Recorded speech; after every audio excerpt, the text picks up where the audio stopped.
प्यारे बच्चों, कैसे हैं आप सब। उम्मीद है पहले तीनों चैप्टर आपने पढ़ लिए होंगे और जो तीनों पढ़े हैं उसको बुक से भी पढ़ के नोट्स तैयार कर लिए होंगे। बच्चों, मैं ये वीडियो आपको हिस्ट्री को इंटरेस्टिंग बनाने के लिए, उसके कंसेप्ट समझने के लिए अभी शुरू किया है। तो आप पहले उसको समझिए, इंटरेस्ट लीजिए, सुनिए और उसके कंसेप्ट क्लियर हों तो धीरे धीरे कुछ इम्पॉर्टेंट फैक्ट्स जो हैं डेट वाइज, जिसको कहा जाता है कि हिस्ट्री रटने का सब्जेक्ट है।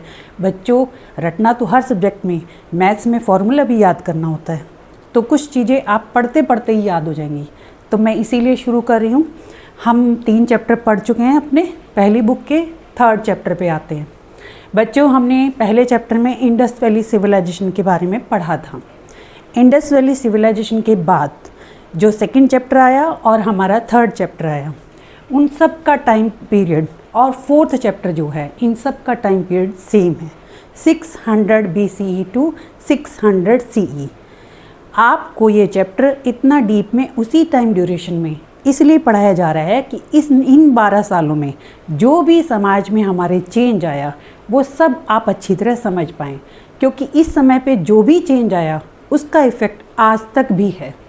उससे जो पॉजिटिव चीज़ें ली वो आज तक भी हैं, कुछ नेगेटिव असर हैं जिसको हमें दूर करना है। शायद हिस्ट्री में ये टॉपिक इसीलिए पढ़ाए जाते हैं। चलिए आते हैं हम अपने चैप्टर पे, थिंकर्स, बिलीफ एंड बिल्डिंग्स। अब ये क्या है, मैंने आपको पहले चैप्टर में बताया था, पहले जो चैप्टर पढ़ाया था कि कभी भी कोई चैप्टर पढ़ो तो चैप्टर 1, 2, 3, 4 तो होगा ही। इम्पॉर्टेंट होता है चैप्टर का नाम पढ़ने से, थिंकर्स, बिलीफ्स एंड बिल्डिंग्स। बच्चों, उससे पहले चैप्टर 2 जिसमें इस टाइम ड्यूरेशन के पॉलिटिकल सिस्टम और इकोनॉमिक सिस्टम के बारे में बताया गया था। उससे नेक्स्ट जो चैप्टर 3rd है वो उस टाइम का सोशल सिस्टम कैसा था, जैसे वर्ण सिस्टम आया, कास्ट सिस्टम आया, कैसे ये बढ़ा, वैदिक पीरियड से धीरे धीरे आगे कैसे बढ़ा, वो सब चीज़ें आई। अब यहाँ इसमें थिंकर्स, बिलीव्स एंड बिल्डिंग्स में हम ये समझेंगे कि इस टाइम ड्यूरेशन में हमारी सोसाइटी में, हमारे इन 1200 साल के पीरियड में लोगों की सोच कैसी थी। अब आप ये समझिएगा कि जहाँ पर यहाँ अलग अलग सोच, अलग अलग विचारधारा के लोगों के बारे में बताया जाएगा, आज हम उसको धर्म या धर्म के नाम पे रेडिकल रूप ले लेते हैं, लेकिन उस समय ऐसा रेडिकल रूप नहीं था।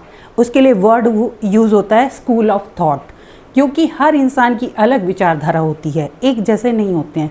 जो सिस्टम वैदिक पीरियड में बनाया गया उसमें धीरे धीरे लोगों में और अलग विचार आए कि ऐसा क्यों है, हमारा जीवन क्यों है, इसके मृत्यु के बाद क्या होता है, हमारे जीवन में ये कर्म क्या होते हैं, क्यों करने चाहिए, इनसे मुक्ति कैसे मिल सकती है। ये जो जीवन से रिलेटेड जो सवाल हैं उसी से अलग अलग विचारधाराएँ आई और उसी के बारे में इस चैप्टर में बताया गया है। क्योंकि ये स्कूल ऑफ थॉट जो इस टाइम पे आए वही उन्होंने ही बाद में धर्म का रूप ले लिया, उन्होंने ही बाद में मूर्ति पूजा का रूप ले लिया, जो आज तक चला आ रहा है, जिसमें धीरे धीरे कुछ रेडिकल ग्रुप्स भी आ गए, जिससे वो सोच थोड़ा सा नेगेटिव डायरेक्शन में गई। इसी को हमें समझना है कि उस समय पे ये नेगेटिव डायरेक्शन में जाने की बजाय पॉजिटिव में आई, जिन्होंने जो वैदिक पीरियड में जो आगे आगे लेटर वैदिक पीरियड तक आते हैं, फिर और 600 BC में जो कास्ट सिस्टम बन गया था, वर्ण सिस्टम बन गया था, बाय बर्थ जिसको मान लिया गया था, उसमें बदलाव की बात हुई। लेकिन उस बदलाव में कहीं भी बच्चों ध्यान से पढ़ना, कहीं विद्रोह, कहीं कुछ झगड़ा, कहीं नफ़रत, ऐसा नहीं है। समय के हिसाब से अलग अलग विचारधाराएँ आई, अलग अलग विचारधाराओं ने अपने इस बात सामने रखी और दूसरों ने उसको एक्सेप्ट किया। और वैदिक पीरियड में ऋग्वेद के बाद जो उपनिषद और बाकी सब चीज़ें लिखी गई, उन सब में भी इन जो नए स्कूल ऑफ थॉट से उनसे अपने विचारों को चेंज किया, उसमें नए बदलाव आए। उसी के बाद जो हैं पुराण लिखे गए, जो कि एक साधारण संस्कृत में लिखे गए थे। थोड़ा सा इसको पढ़ने से पहले हम टाइमलाइन को पढ़ लेते हैं। इस टाइम जो क्या क्या घटनाएं हुई, तो आप कभी भी ये पढ़ो तो टाइमलाइन ज़रूर पढ़ें, क्योंकि टाइमलाइन हमें बहुत कुछ ऐसी चीज़ें बता देते हैं जो हमारे लिए बहुत ज़रूरी हैं। आपको टाइमलाइन से इस पूरे चैप्टर की सारी कहानी समझ में आती है, इसीलिए बुक के लास्ट में एक कंक्लूज़न कह सकते हैं, उसमें टाइमलाइन बताई जाती है। अब आप देखो टाइमलाइन में अराउंड 1500 से 1000 BC। ये मैंने कहा था अर्ली वैदिक पीरियड था।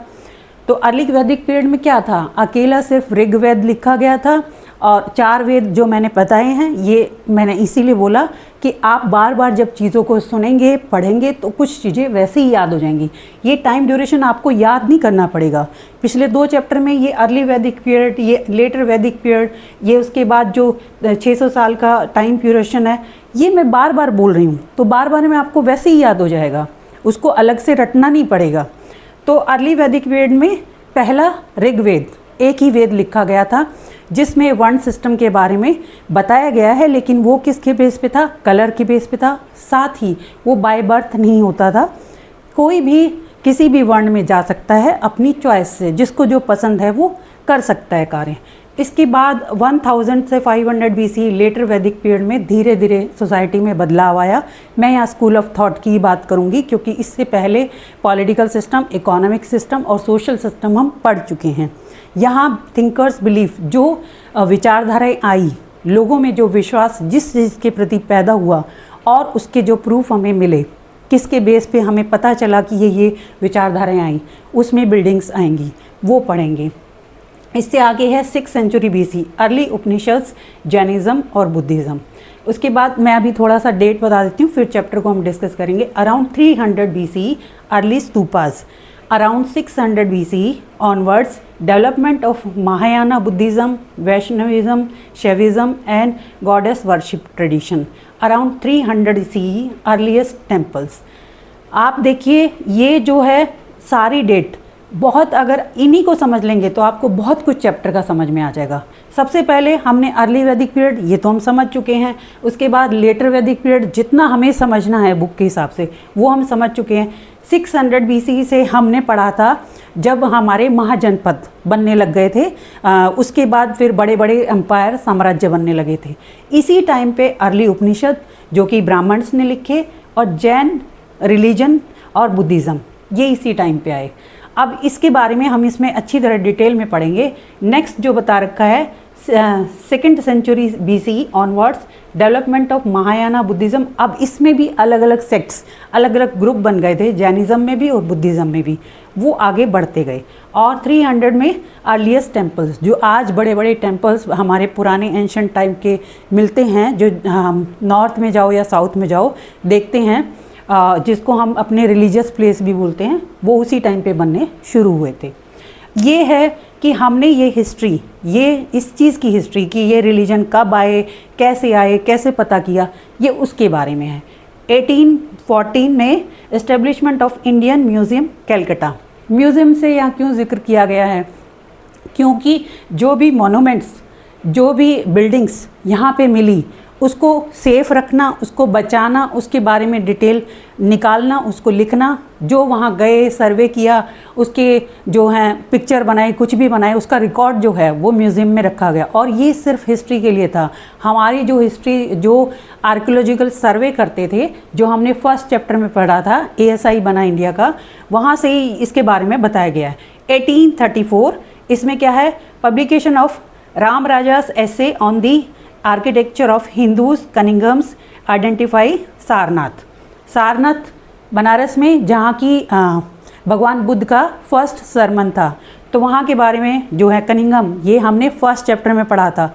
आप मुझे बताना कनिंगम का कन्फ्यूज़न क्या था, उसमें एक अलग से टॉपिक है छोटा सा, कनिंगम्स कन्फ्यूज़न, वो आप मुझे बताना। थोड़ा आप इंटरेस्ट लीजिए, साथ साथ कनेक्ट करके बताते जाइए, तो आपको चैप्टर जल्दी याद हो जाएगा। नेक्स्ट है 1835 42 से है James Ferguson survey importance of archaeological sites. अब यहाँ आर्कियोलॉजिकल जो साइट्स थी जगह जगह, उनकी और जानकारी इकट्ठी करनी शुरू की गई।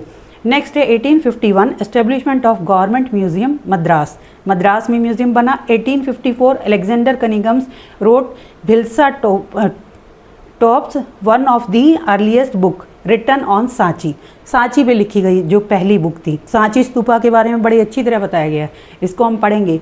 1878 publication of Rajendra Lal Mitra's book Buddha's Gaya the heritage of Shakya मुनि।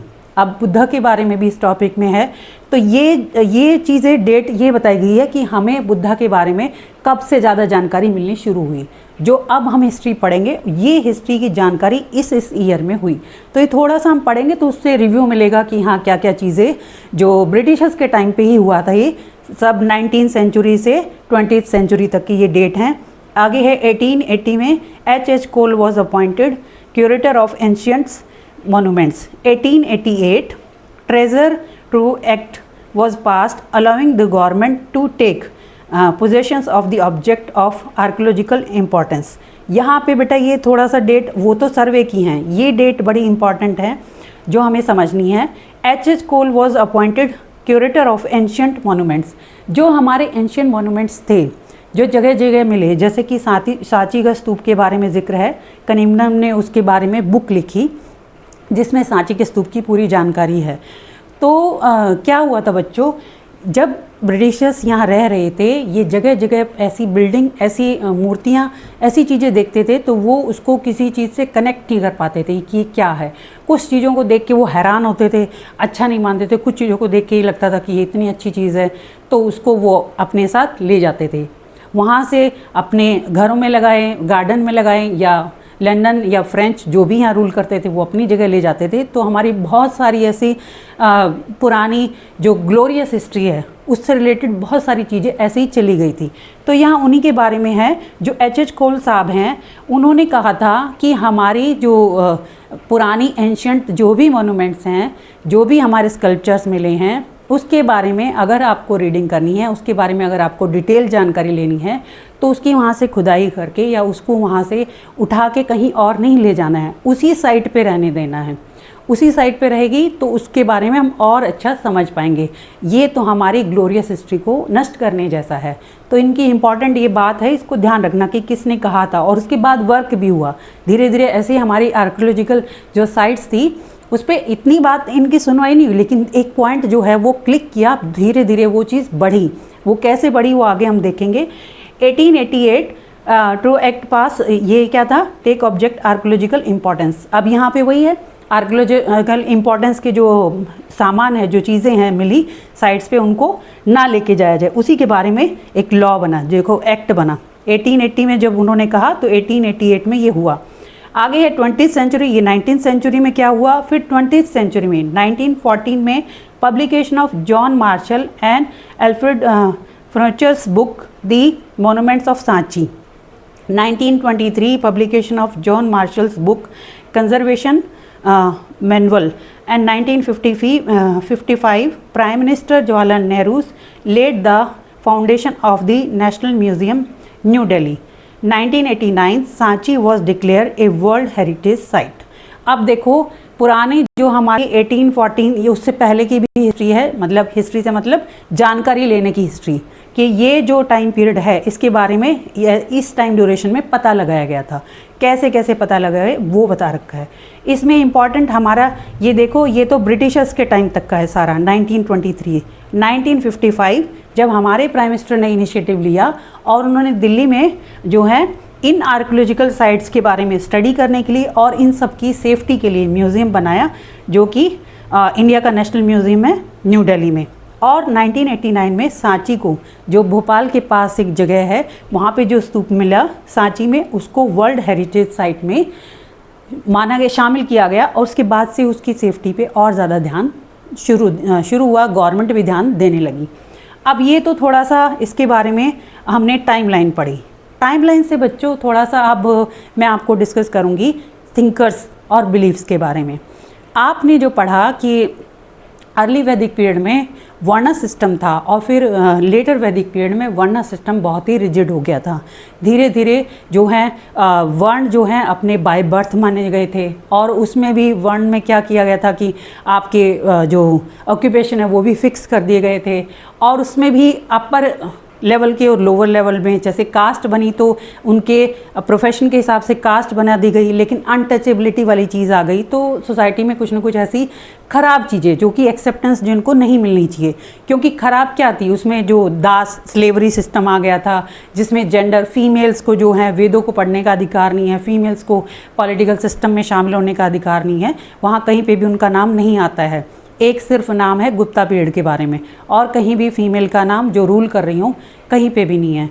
तो ऐसे कुछ कुछ विचार जो हैं समाज में आने लगे। हमारे सोसाइटी के ही लोग, पढ़े लिखे लोग, या जो ऐसे जिनको पढ़ने नहीं दिया जाता उनमें भी, क्योंकि बच्चों विचार ऐसा किसी एजुकेशन या किसी चीज़ से बंधा हुआ नहीं होता है। एजुकेशन तो उसको इम्प्रूव करता है, फिनिशिंग देता है और अच्छा वर्क करने के लिए आगे बढ़ाता है, लेकिन सोच विचार तो किसी का भी हो सकता है। तो उस समय लोगों में ये विचार आया, खासकर जिनको अनटचेबल्स और फीमेल को हटाया गया, तो उनके मन में आया कि फिर ये धर्म कैसा है, वो कैसा धर्म है जो हमें सबसे अलग कर रहा है, क्योंकि भगवान ने तो सबको एक बनाया है। गॉड के लिए बिलीव था उस टाइम पे, इंद्रदेव सोमदेव की पूजा होती थी, जैसे हमने पिछले चैप्टर में पढ़ा, हवन किए जाते थे। तो उनके मन में विचार आना शुरू हुआ कि ये कैसा भगवान है जो हम लोगों के बीच में डिफरेंस पैदा करता है, ये कैसा भगवान है, किसी को अपर कास्ट का मान रहा है, किसी को लोअर कास्ट का मान रहा है, हम अनटचेबल कैसे हो गए। और ये चीज़ बहुत सारे जिनको उस टाइम पे अपर कास्ट या अपर ग्रुप में माना गया था, उनके दिमाग में भी आने लगे कि ये सब चीज़ें ठीक नहीं हैं।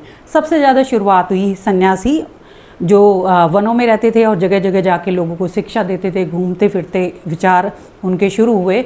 उसमें बताया जाता है कि इस टाइम ड्यूरेशन में 64 सेक्ट्स थे। 64 मतलब अलग अलग विचारधारा वाली ग्रुप थे।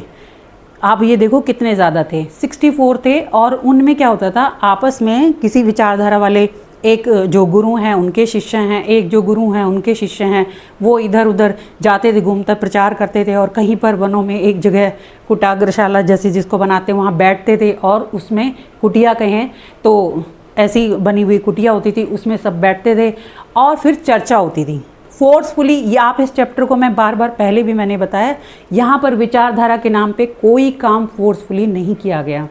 ये जो विचारधारा में बदलाव हुए, ये तर्क वितर्क के, क्रिटिसिज्म नहीं, तर्क करके आप बताओ कि आप सही कैसे हो, तर्क करके आप बताओ कि ये विचारधारा गलत कैसे है।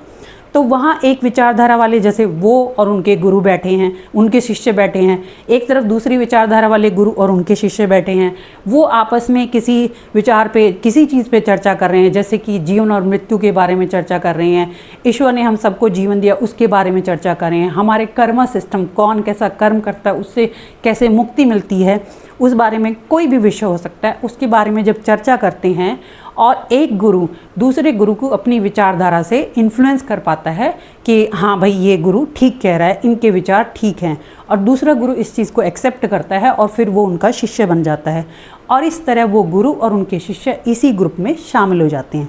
तो ये चर्चाएं नॉर्मली सब जगह चलती रहती थी। ये काम उस टाइम पे बहुत ज़्यादा बड़े लेवल पे था, तब भी 64 इसमें बताया गया है सेक्ट्स जो थॉट को लेके थे, अलग अलग स्कूल ऑफ थॉट थे। लेकिन सबसे ज़्यादा जो बढ़े, उसमें जो बढ़ के आए, जो निकल के आए गुरु, जो जिनका इन्फ्लुएंस इतना ज़्यादा रहा कि इंडिया में भी और इंडिया से बाहर भी उनका प्रभाव बढ़ा, उसमें थे भगवान बुद्ध और भगवान महावीर, जिनकी विचारधारा को यहाँ बहुत ज़्यादा बढ़ावा मिला। और जो ब्राह्मणिकल टेक्स्ट थे वो तो हमने पढ़े ही हैं, ऐसा नहीं है वो उस टाइम ख़त्म हो गए, वो भी साथ साथ चल रहे हैं। और उनमें भी जो हमने कहा ना कि कमियां आ गई थी, तो उन्होंने भी इम्प्रूवमेंट के काम शुरू किए।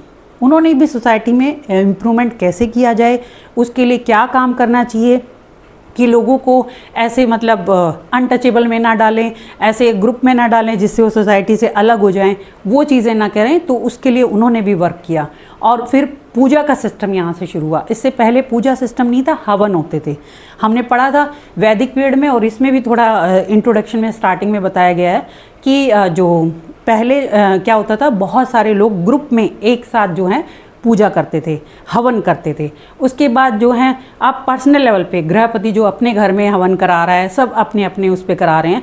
तो अलग अलग जो है स्कूल ऑफ थॉट तभी तो पैदा हुए, अलग अलग विचारधारा वाले आए। इसके बाद जो है शुरुआत चैप्टर की गई है हमारे सांची के स्तूप के बारे में जिक्र करते हुए, क्योंकि वो बहुत इंपॉर्टेंट है। एक सांची के स्तूप के समझोगे ना बच्चों, तो आपको इस चैप्टर की बहुत सारी चीज़ें, जो मॉन्यूमेंट्स मिले, जो और चीज़ें मिली, इसमें बहुत कुछ समझ में आ जाएगा। जैसे मैं अब बताऊंगी आपको कि सांची के स्तूप का, यहाँ पे सांची का स्तूप आप याद रखो। पहले तो ये जो बताया उसमें प्लेस और ये बचा गया, इसी पे पूरी चर्चा है। आपको मैं अभी बता दूं, इस सांची के स्तूप को लेंगे तो आधा चैप्टर आपको समझ में आ जाएगा। इस बुक में आप ध्यान रखना, किसी भी चैप्टर में इतनी ज़्यादा पिक्चर नहीं दे रखी हैं जितनी इस चैप्टर में हैं, और वो इसी सांची के स्तूप से ही ली गई हैं। तो आपको वो सारी पिक्चर, एक एक पिक्चर ध्यान से देखनी है, उसको समझना है, और उसके बारे में ही जो है ये आइडिया जो हमारे आर्ट हिस्टोरिकल्स थे, उन्होंने पढ़ा, उन्होंने पता लगाया, और उसके बेस पे उन्होंने इस चीज़ पे लिखा। अब इसमें यहाँ प्रूफ सांची तो है ही, साथ में मैं आपको बताती हूँ किस चीज़ कैसे कैसे पता लगाया गया। एक तो जो है मॉन्यूमेंट्स मिले, दूसरा जो है उस टाइम के स्कल्पचर्स मिले, तीसरा उस टाइम के रिटन डॉक्यूमेंट्स जो हैं ब्राह्मणिकल थे, और साथ में जो बुद्धिस्ट टेक्स्ट थे और जैन टेक्स्ट थे, उन सब से हमें बहुत सारी चीज़ें मिली, जिससे थिंकर्स बिलीव के बारे में पता चला कि लोग कैसी कैसी विचारधारा रखते थे, और कैसे उनका, या कह सकते हैं कि पूजा पाठ या धर्म में कैसे उनका विश्वास था, और किस तरह से वो जीवन को जीते थे। तो यहाँ सांची के बारे में बताया गया कि Sanchi in 19th century, the most wonderful ancient building, the state of Bhopal are at Sanchi, कहेरा स्मॉल विलेज अंडर हिल। अब यहाँ इसके कहाँ पर है, इसके बारे में है। मेन चीज़ हमें क्या समझनी है, फ्रॉम शाहजहाँ बेगम, नवाब ऑफ भोपाल, और ये किसने लिखी थी, ट्रांसलेटेड बाय HD बारस्टोई 1876। अब यहाँ पे जिक्र है अलेक्जेंडर कनिंघम का, दो का नाम जिक्र है। पहले तो प्लेस के बारे में बता रखा है कि ये कहाँ पर है, सांची कहाँ पर है, भोपाल से 20 मील की दूरी पर है। तो यहाँ पे अलेक्जेंडर कनिंघम, ये भी हमने पढ़ा था। अलेक्जेंडर कनिंघम का फिर से मैं जिक्र कर रही हूँ, तो मैं यही बता रही हूँ क्योंकि एक ही टाइम ड्यूरेशन के बारे में चैप्टर 2nd, 3rd और 4th में बताया गया है, तो बहुत कुछ फैक्ट सेम आएंगे। तो आप उसको पढ़ते जाओ, आपको ऐसे ही याद हो जाएगा, आपको रटना नहीं पड़ेगा। इसमें अलेक्जेंडर कनिंघम जो है यहाँ पर गए और इन्होंने सांची का स्तूप देखा, उसके बारे में काफ़ी कुछ पता लगाया और उस पर बुक लिखी। वही बुक के बारे में बताया गया जो कि यहाँ की उस टाइम पे बेगम थी, नवाब बेगम जो रूलर थी, शाहजहाँ बेगम, ये उनकी पिक्चर दे रखी है, वहाँ पे रूल करती थी, जो इनका नाम है शाहजहाँ बेगम। तो इन्हीं को डेडिकेटेड करते हुए ही इन्होंने बुक लिखी, क्योंकि सांची के स्तूप को बचाने में शाहजहाँ बेगम और सुल्तान बेगम, इनकी एंसेस्टर आगे, इनकी जो रूलर इनके बाद जो आई वो सुल्तान बेगम, उन्होंने, इन दोनों लेडी ने जो है यहाँ इस सांची के स्तूप को बचाने में बहुत बड़ा रोल प्ले किया, दोनों रूलर ने। अब देखो, आप ऐसा नहीं है कि रूलर, एक जगह हम ये भी पढ़ेंगे जहाँ अमरावती के स्तूप हैं, उसमें सबसे पहले किंग ने ही उसके तुड़वाने में बहुत बड़ा रोल आ गया था उनका। इन दोनों ने, किनका नाम है याद रखना, जो बेगम जो भोपाल की थी उनका नाम शाहजहाँ बेगम, और इनके बाद जो आई सुल्तान बेगम, इन्होंने सांची को बचाया, ये बिल्डिंग जो मिली थी उसको बचाया। अब आप सांची के स्तूप को पढ़ेंगे तो उससे ही बहुत कुछ जो मॉन्यूमेंट्स हैं, बहुत कुछ जो बिल्डिंग में चीज़ें हैं कि लोग बौद्ध धर्म के बारे में, क्योंकि ये स्तूप है तो स्तूप जो है बौद्ध धर्म में ही बनते थे, उससे पहले बनते थे, लेकिन बाद में जब भगवान बुद्ध के विचार बहुत ज़्यादा बढ़े तो ये बुद्ध धर्म से ही कनेक्ट हो गई। तो हम बुद्ध धर्म से रिलेटेड ही जो है स्तूपों में पढ़ते थे। अब स्तूपों में क्या पढ़ते थे, तो आप सांची के स्तूप की पिक्चर दी गई है, उससे ही मैं आपको बहुत सारी चीज़ें बौद्ध धर्म की बताती हूँ। पहले तो उसमें जो है ये जिक्र किया गया है कि सांची का स्तूप किस तरह से, आप स्ट्रक्चर, एक चीज़ आप पढ़ना, उसी से सब कुछ पता चल जाएगा। पहले तो स्तूप क्या होते हैं, फिर उसका स्ट्रक्चर कैसा होता है। स्तूप बच्चों यहाँ पे 3 वर्ड आते हैं जो समझना है हमें, विहार, चैत्य और स्तूप। अब जो बौद्ध धर्म के जो भिक्षु थे, जो बौद्ध धर्म की शिक्षा प्राप्त करते, आगे मैं डिस्कस करूँगी, सिर्फ सांची के स्तूप से कुछ आप समझने की कोशिश करना, क्योंकि लास्ट में जब इसका जिक्र होगा तो आपको ये लगेगा कि इतना कुछ याद करना है, तो आप एक चीज़ से बहुत कुछ याद कर सकते हैं। तो जो सांची का स्तूप मिला, ये स्तूप क्या होता है, इसमें बताया जाता है, जो जिक्र है, मिट्टी का एक गोल ऐसे अंडाकार टीला या बिल्डिंग या कुछ ऐसी मिट्टी की बनी हुई, पत्थर के बने हुए ऐसे होते थे, जो भगवान बुद्ध की शिक्षाओं को मान के, जिन्होंने संन्यास ले लिया था, जिन्होंने अपना जो जीवन है ऐसे सेवा में या धर्म के ज्ञान में लगा दिया था, तो वो जगह जगह घूमते थे, लोगों को ज्ञान देते थे और कहीं जगह वो ठहरते थे। तो पहले जो है बारिश के मौसम में वो गुफाओं में रुकते थे, उसके बाद वो कहीं कहीं, अब राजा जो हैं जैसे अशोक वो आए, उन्होंने बौद्ध धर्म को बहुत बढ़ावा दिया, तो इनके लिए जो है गुफाओं में ही रहने की जगह बना दी गई, इस तरह बिल्डिंग बनाई गई, उसी को कहा जाता था विहार। ठीक है, सिंपल चीज़ें हैं, ये डेफिनेशन बार बार आती हैं तो आपको कन्फ्यूज़न हो जाता है, उनको बोला जाता था विहार।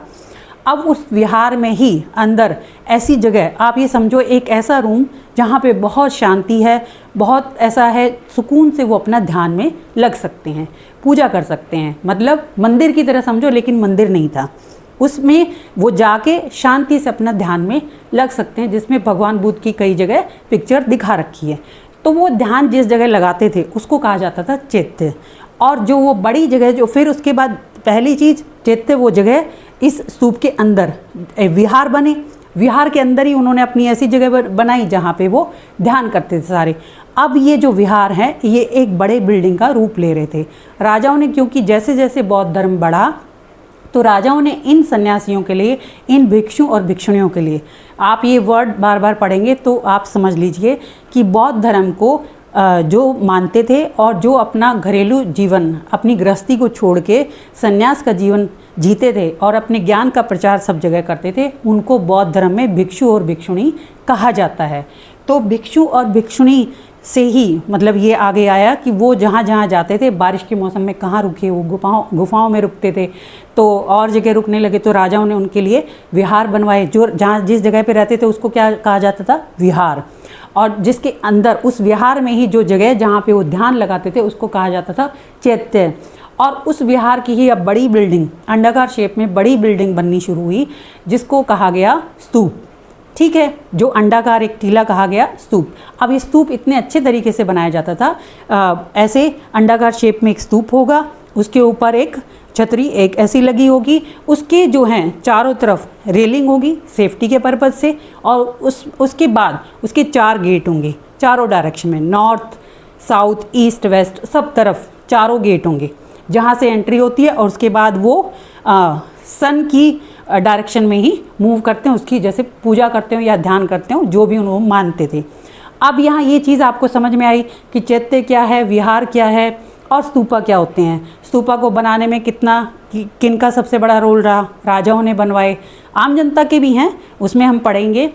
इसमें अब स्तूपा के बारे में आप पढ़ते हुए ये समझिए कि जैसे सबसे इम्पॉर्टेंट हमें सांची का स्तूप मिला, तो इसी में जब मैंने बताया कि रेलिंग बनी हुई थी, उसमें गेट लगे हुए थे। आप ये देखिए उसके जो गेट हैं, उस गेट पे ही अलग अलग तरह की पिक्चर मिली, और उसी के बेस पे ही हिस्टोरियंस ने बहुत कुछ स्टोरी क्रिएट की। आप लास्ट में, बुक के लास्ट में बहुत सारी पिक्चर देखेंगे, उसमें मैं आपको अभी बता देती हूँ उसमें क्या था, क्योंकि आप फिर बौद्ध धर्म का तो हम डिस्कस करेंगे ही, पिक्चर में आप कंफ्यूज हो जाते हैं कि क्या है क्या नहीं, ये कहाँ थी ये कहाँ थी, अलग, क्योंकि लास्ट में पिक्चर दे रखी तो आपको लगता है ये कहीं और की थी।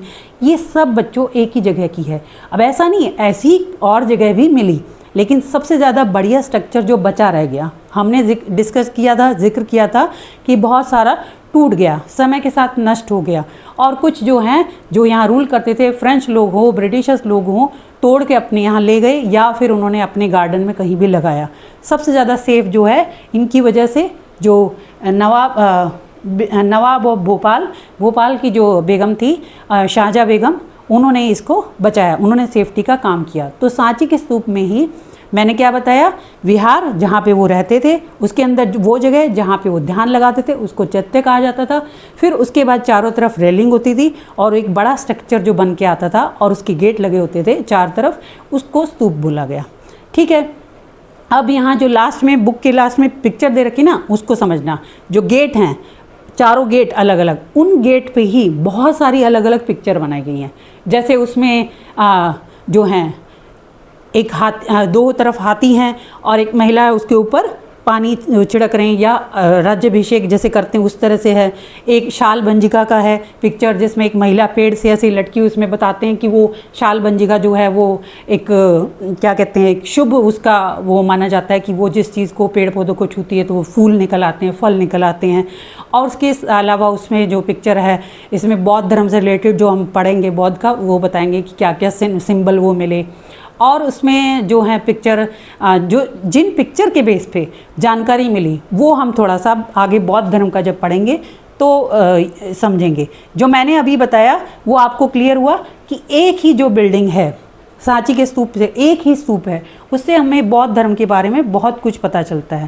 तो आपको ऐसे नहीं याद करना कि कहाँ क्या हो गया, अलग अलग रटेंगे तो, क्योंकि उसमें पिक्चर बहुत सारी हैं, आप कंफ्यूज हो जाएंगे। तो यहाँ rise of new religion ideas मैंने जो अभी जिक्र किया था उसी का है।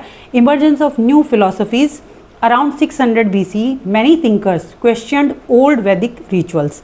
पुराने वैदिक रिचुअल्स पे क्वेश्चन उठा रहे थे कि ये सब ऐसे नहीं होता है। जो उनको जन्म मृत्यु के बारे में वो बोलते थे कि हर एक का जन्म उसमें अपने अपने वर्ण में हो रहा है, ये उसके कर्मों का सिद्धांत है और हर एक को उसके वर्ण के हिसाब से काम करना है और उसके वर्ण के हिसाब से उसको नीचा और ऊंचा दिखाना है। मतलब कमज़ोर या ताकतवर कैसे बन रहा है, वो अपने वर्ण के हिसाब से बंधा हुआ है, जन्म के हिसाब से बंधा हुआ है। तो ऐसा नहीं है, इसका उन्होंने विरोध किया। People wanted simple path for salvation and peace, मतलब मुक्ति का मार्ग जो है, जिसको यहाँ बताया गया कि मुक्ति का मार्ग आप जिस वर्ण में हैं वहाँ पे काम करें, उससे नहीं है। या फिर वो बोलते थे कि सन्यासी कठोर तपस्या करके जो है इससे जीवन से मुक्ति, कर्मों के इस बंधन से मुक्ति पाई जा सकती है। तो आम आदमी इस चीज़ में नहीं एक्सेप्ट कर रहा था, या और जो विचारक थे वो इस चीज़ को नहीं एक्सेप्ट कर रहे थे। उन्होंने कहा कि नहीं, ऐसे भी सिंपल पाथ होते हैं जिससे हमें शांति और मुक्ति का मार्ग मिल सकता है।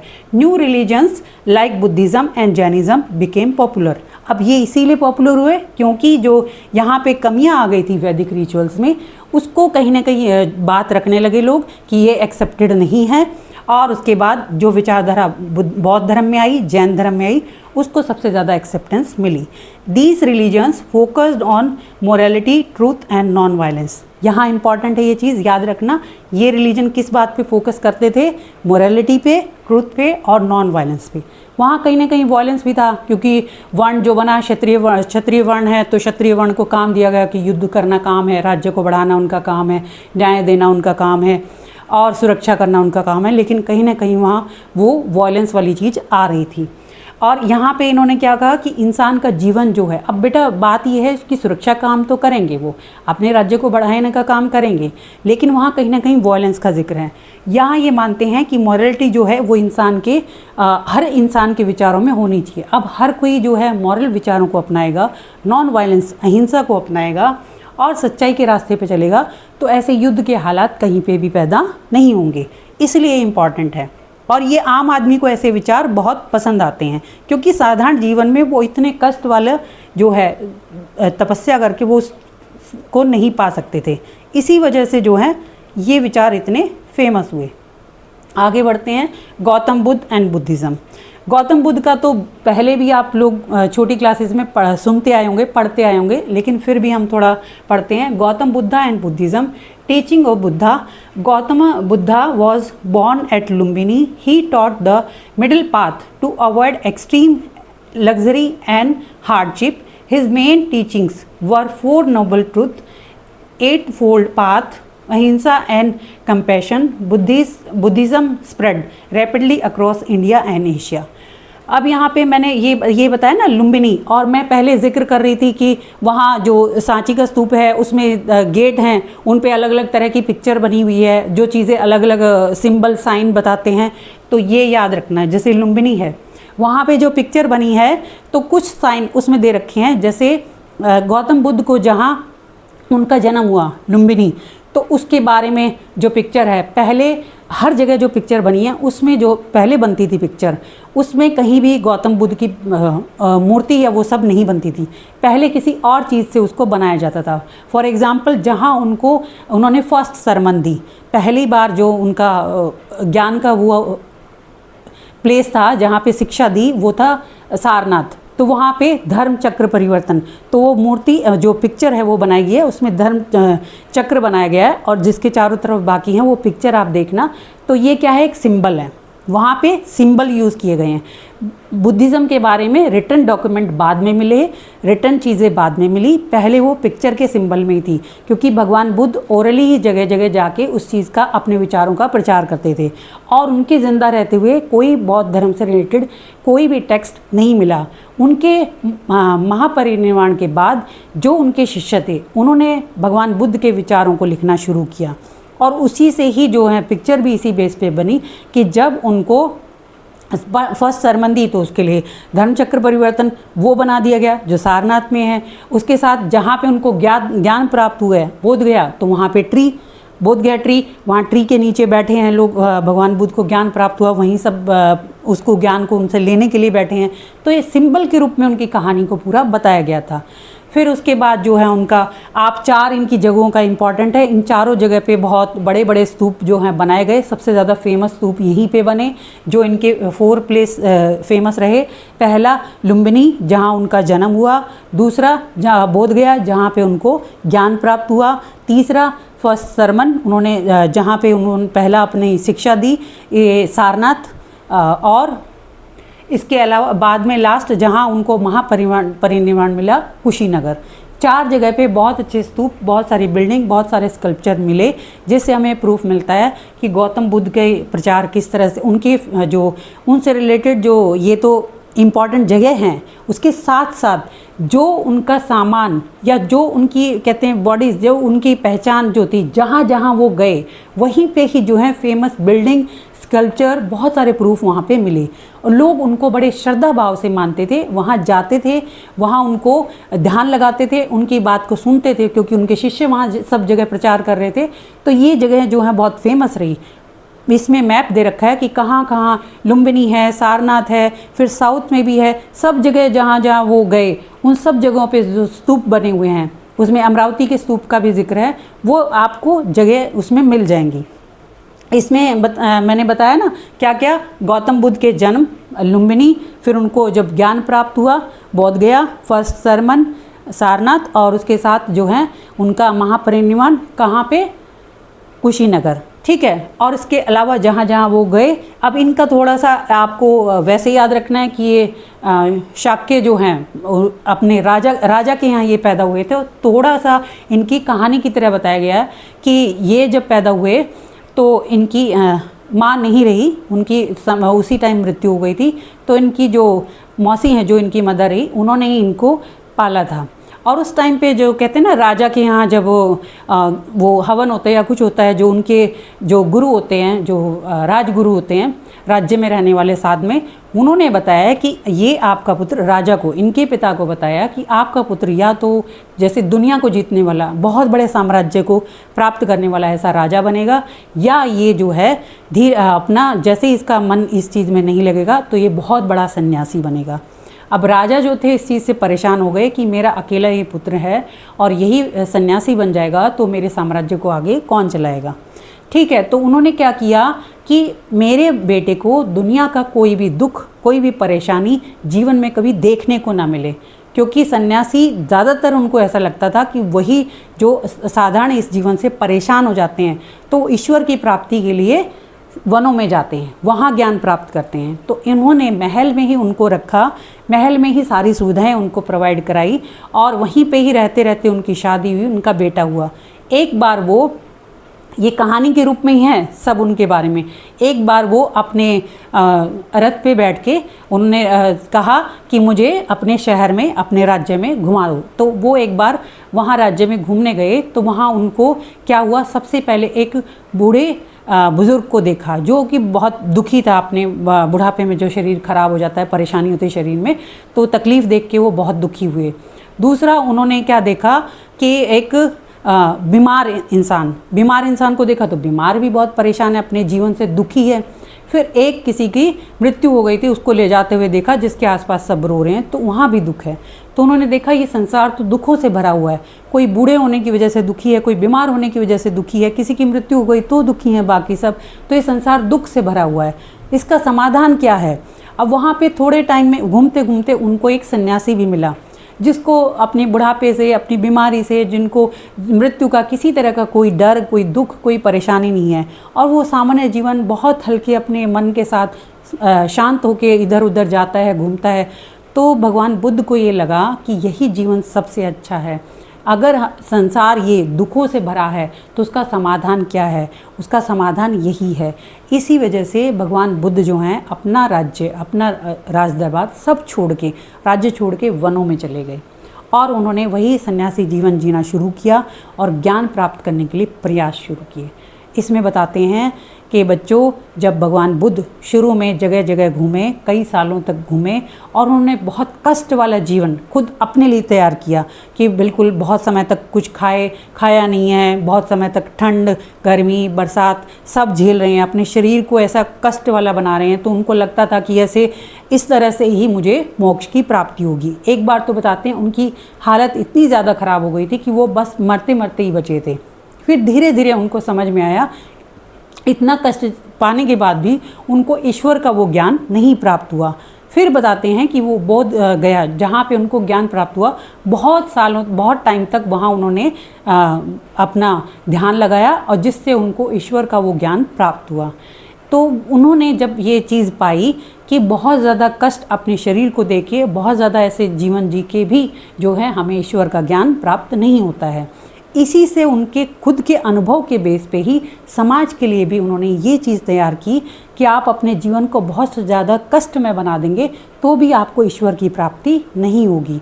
आप मिडिल पाथ अपनाएंगे, यानी ऐसा रास्ता जिसमें सच्चाई है, जिसमें अहिंसा है, जिसमें दूसरे के लिए मदद की भावना है, जिसमें शुभ कर्म की भावना है, आप वो जीवन अपनाएंगे तो आपको मोक्ष की प्राप्ति हो सकती है। यहीं से ही फिर इन्होंने अपने विचार जब सब जगह बताने शुरू किए तो बहुत सारे लोग इनके शिष्य बने। शिष्य बनने में इनके जो धीरे धीरे उन्होंने भी घर बार अपने छोड़ने शुरू किए। और इसमें याद रखना बच्चों, जहाँ इसमें ब्राह्मण्स ने जो लिखे थे वैदिक टाइम पे, उन्होंने दास और महिलाओं के लिए रास्ता ख़त्म कर दिया था। लेकिन भगवान बुद्ध ने कहा कि सभी इंसान हैं, सब एक जैसे हैं। तो जब इनके शिष्य जो बने वो अपने घर बार छोड़ के सन्यासी बने और वो जगह जगह घूम के जो हैं आप भगवान बुद्ध के विचारों का प्रचार करते थे, तो उनको ही भिक्खु कहा जाता था। और वो भिक्खु जो हैं भगवान बुद्ध के विचारों का जब प्रचार करते थे, उसी में उन्होंने कहा कि उन भिक्खुओं में जो है किसी तरह का भेदभाव ना हो, कोई अनटचेबल, कोई नीचा या ऊंचा नहीं है, सभी बराबर हैं। एक दास और एक राजा, अगर सभी भिक्खु बने हैं तो सबको एक जैसा रहना है, सबको एक जैसा जीवन जीना है। इसके साथ साथ इम्पॉर्टेंट चीज़ एक और आई जेंडर की, जिसमें महिलाओं को शुरू में भगवान बुद्ध ने महिलाओं को इसमें भिक्खुनी वाला जीवन नहीं जीने दिया। लेकिन उनके शिष्य थे आनंद, उन्होंने कहा भगवान बुद्ध से, तो धीरे धीरे उन्होंने परमिशन दी भगवान बुद्ध ने और महिलाएं भी उसमें शामिल होने लगी, जिनको भिक्खुनी कहा गया। इसमें बताया जाता है कि पहली महिला जो आई वो उनकी खुद की वही मदर जिन्होंने उनको पाला था, प्रजापति गौतमी, उन्होंने ही जो है सबसे पहले बौद्ध धर्म में ये भिक्खुनी वाला जीवन शुरू किया। अब आप याद रखिएगा, भिक्षु भिक्षुणी कुछ वर्ड ऐसे आते हैं जो बार बार आते हैं, रिपीट होते हैं।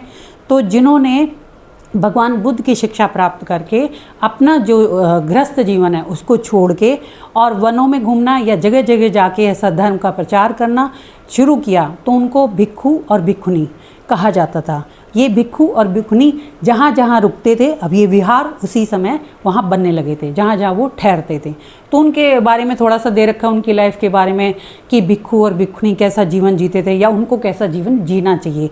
तो इसके लिए 3 बुक उसमें इम्पॉर्टेंट हैं। 3 बुक से नाम है वैसे है, लेकिन उनमें और ज़्यादा बुक्स लिखी गई। जब भगवान बुद्ध की मृत्यु हुई तो क्योंकि वो ओरली उनका प्रचार था सब जगह, जब तक वो जिंदा थे ओरली ही उसका प्रचार सब जगह होता था।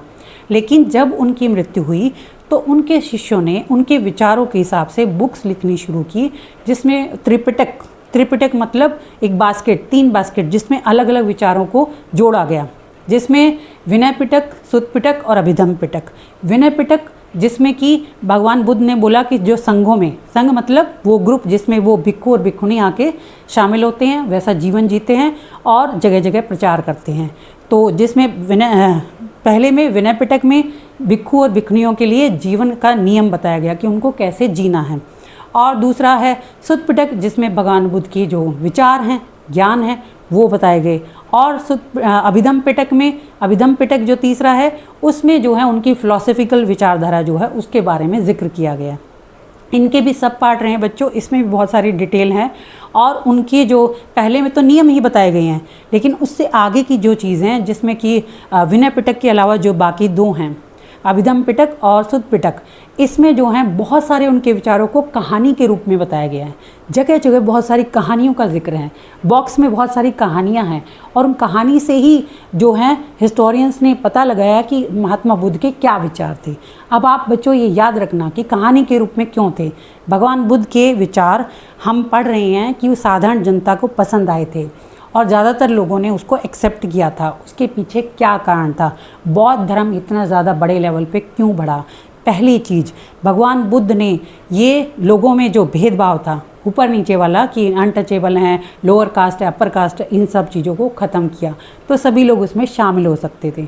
दूसरा, उन्होंने क्या किया कि महिलाओं के लिए भी रास्ता खोला कि महिलाओं को भी ऐसे ही अपना जीवन मोक्ष की प्राप्ति के लिए अपना संन्यास जीवन जीने का अधिकार है। तीसरा जो पॉइंट आया वो कि उन्होंने ये सब चीज़ें जो हैं वो वहाँ की सामान्य भाषा, जो लोग साधारण भाषा बोलते थे, पाली और प्राकृत में ज़्यादा उसका प्रचार किया। क्योंकि हमने ब्राह्मणिकल टेक्स्ट जो पढ़ा वो सारे संस्कृत में लिखे हुए थे, और वो भी जो है डिफ़िकल्ट संस्कृत थी, वेदों वाली संस्कृत जो आम साधारण इंसान नहीं पढ़ सकता था। लेकिन इनके जो टेक्स्ट हैं वो विनय पिटक, सुत्त पिटक, जो भी हैं त्रिपिटक, ये सब जो हैं पाली में, प्राकृत में, तमिल में, सब जगह, सब ऐसी भाषाओं में जो आम जनता बोलती है, तो उसका आम जनता सुन भी सकती है, पढ़ भी सकती है, और उसका प्रचार बहुत जल्दी होता है। अब ये प्रचार किस तरह से हुआ था कि सिर्फ इन भाषाओं में सिर्फ इंडिया में ही नहीं रहा। हमने पढ़ा था, क्योंकि ये टाइम ड्यूरेशन सेम है तो वही कुछ चीज़ें कॉमन आती रहेंगी। हमने पढ़ा था बाहर से भी जो हैं बहुत सारे यात्री यहाँ आते थे, जिसमें चाइनीज़ 2 ट्रैवलर्स का जिक्र है, फाहियान और ह्वेनसांग। बच्चों ऐसे बार बार याद आएगा तो कुछ वर्ड ऐसे सिंपल ट्रिक पकड़ लिया करो। जैसे फाहियान अल्फ़ाबेट में सबसे पहले मतलब लेटर, इसमें एफ आएगा तो फाहियान पहले आया था। और ह्वेनसांग बोलना हिंदी में ह्वेनसांग ही आता है, ह्वेनसांग जेड आता है, लेकिन वो भी जो है अल्फ़ाबेट में बाद में आता है, तो वो बाद में आया था, वो 6th सेंचुरी में आया था। तो आपको जल्दी याद जाएगा कौन पहले आया था कौन बाद में आया था। तो पहले आया फाहियान और बाद में आया ह्वेनसांग। ये लोग यहाँ आए, इन्होंने बौद्ध धर्म के बहुत सारे टेक्स्ट लिए, और ये जहाँ भी यात्रा करते हुए गए वहाँ सब जगह, चाइना में भी और आसपास जो जगह थी उन सब जगह जो है प्रचार किया।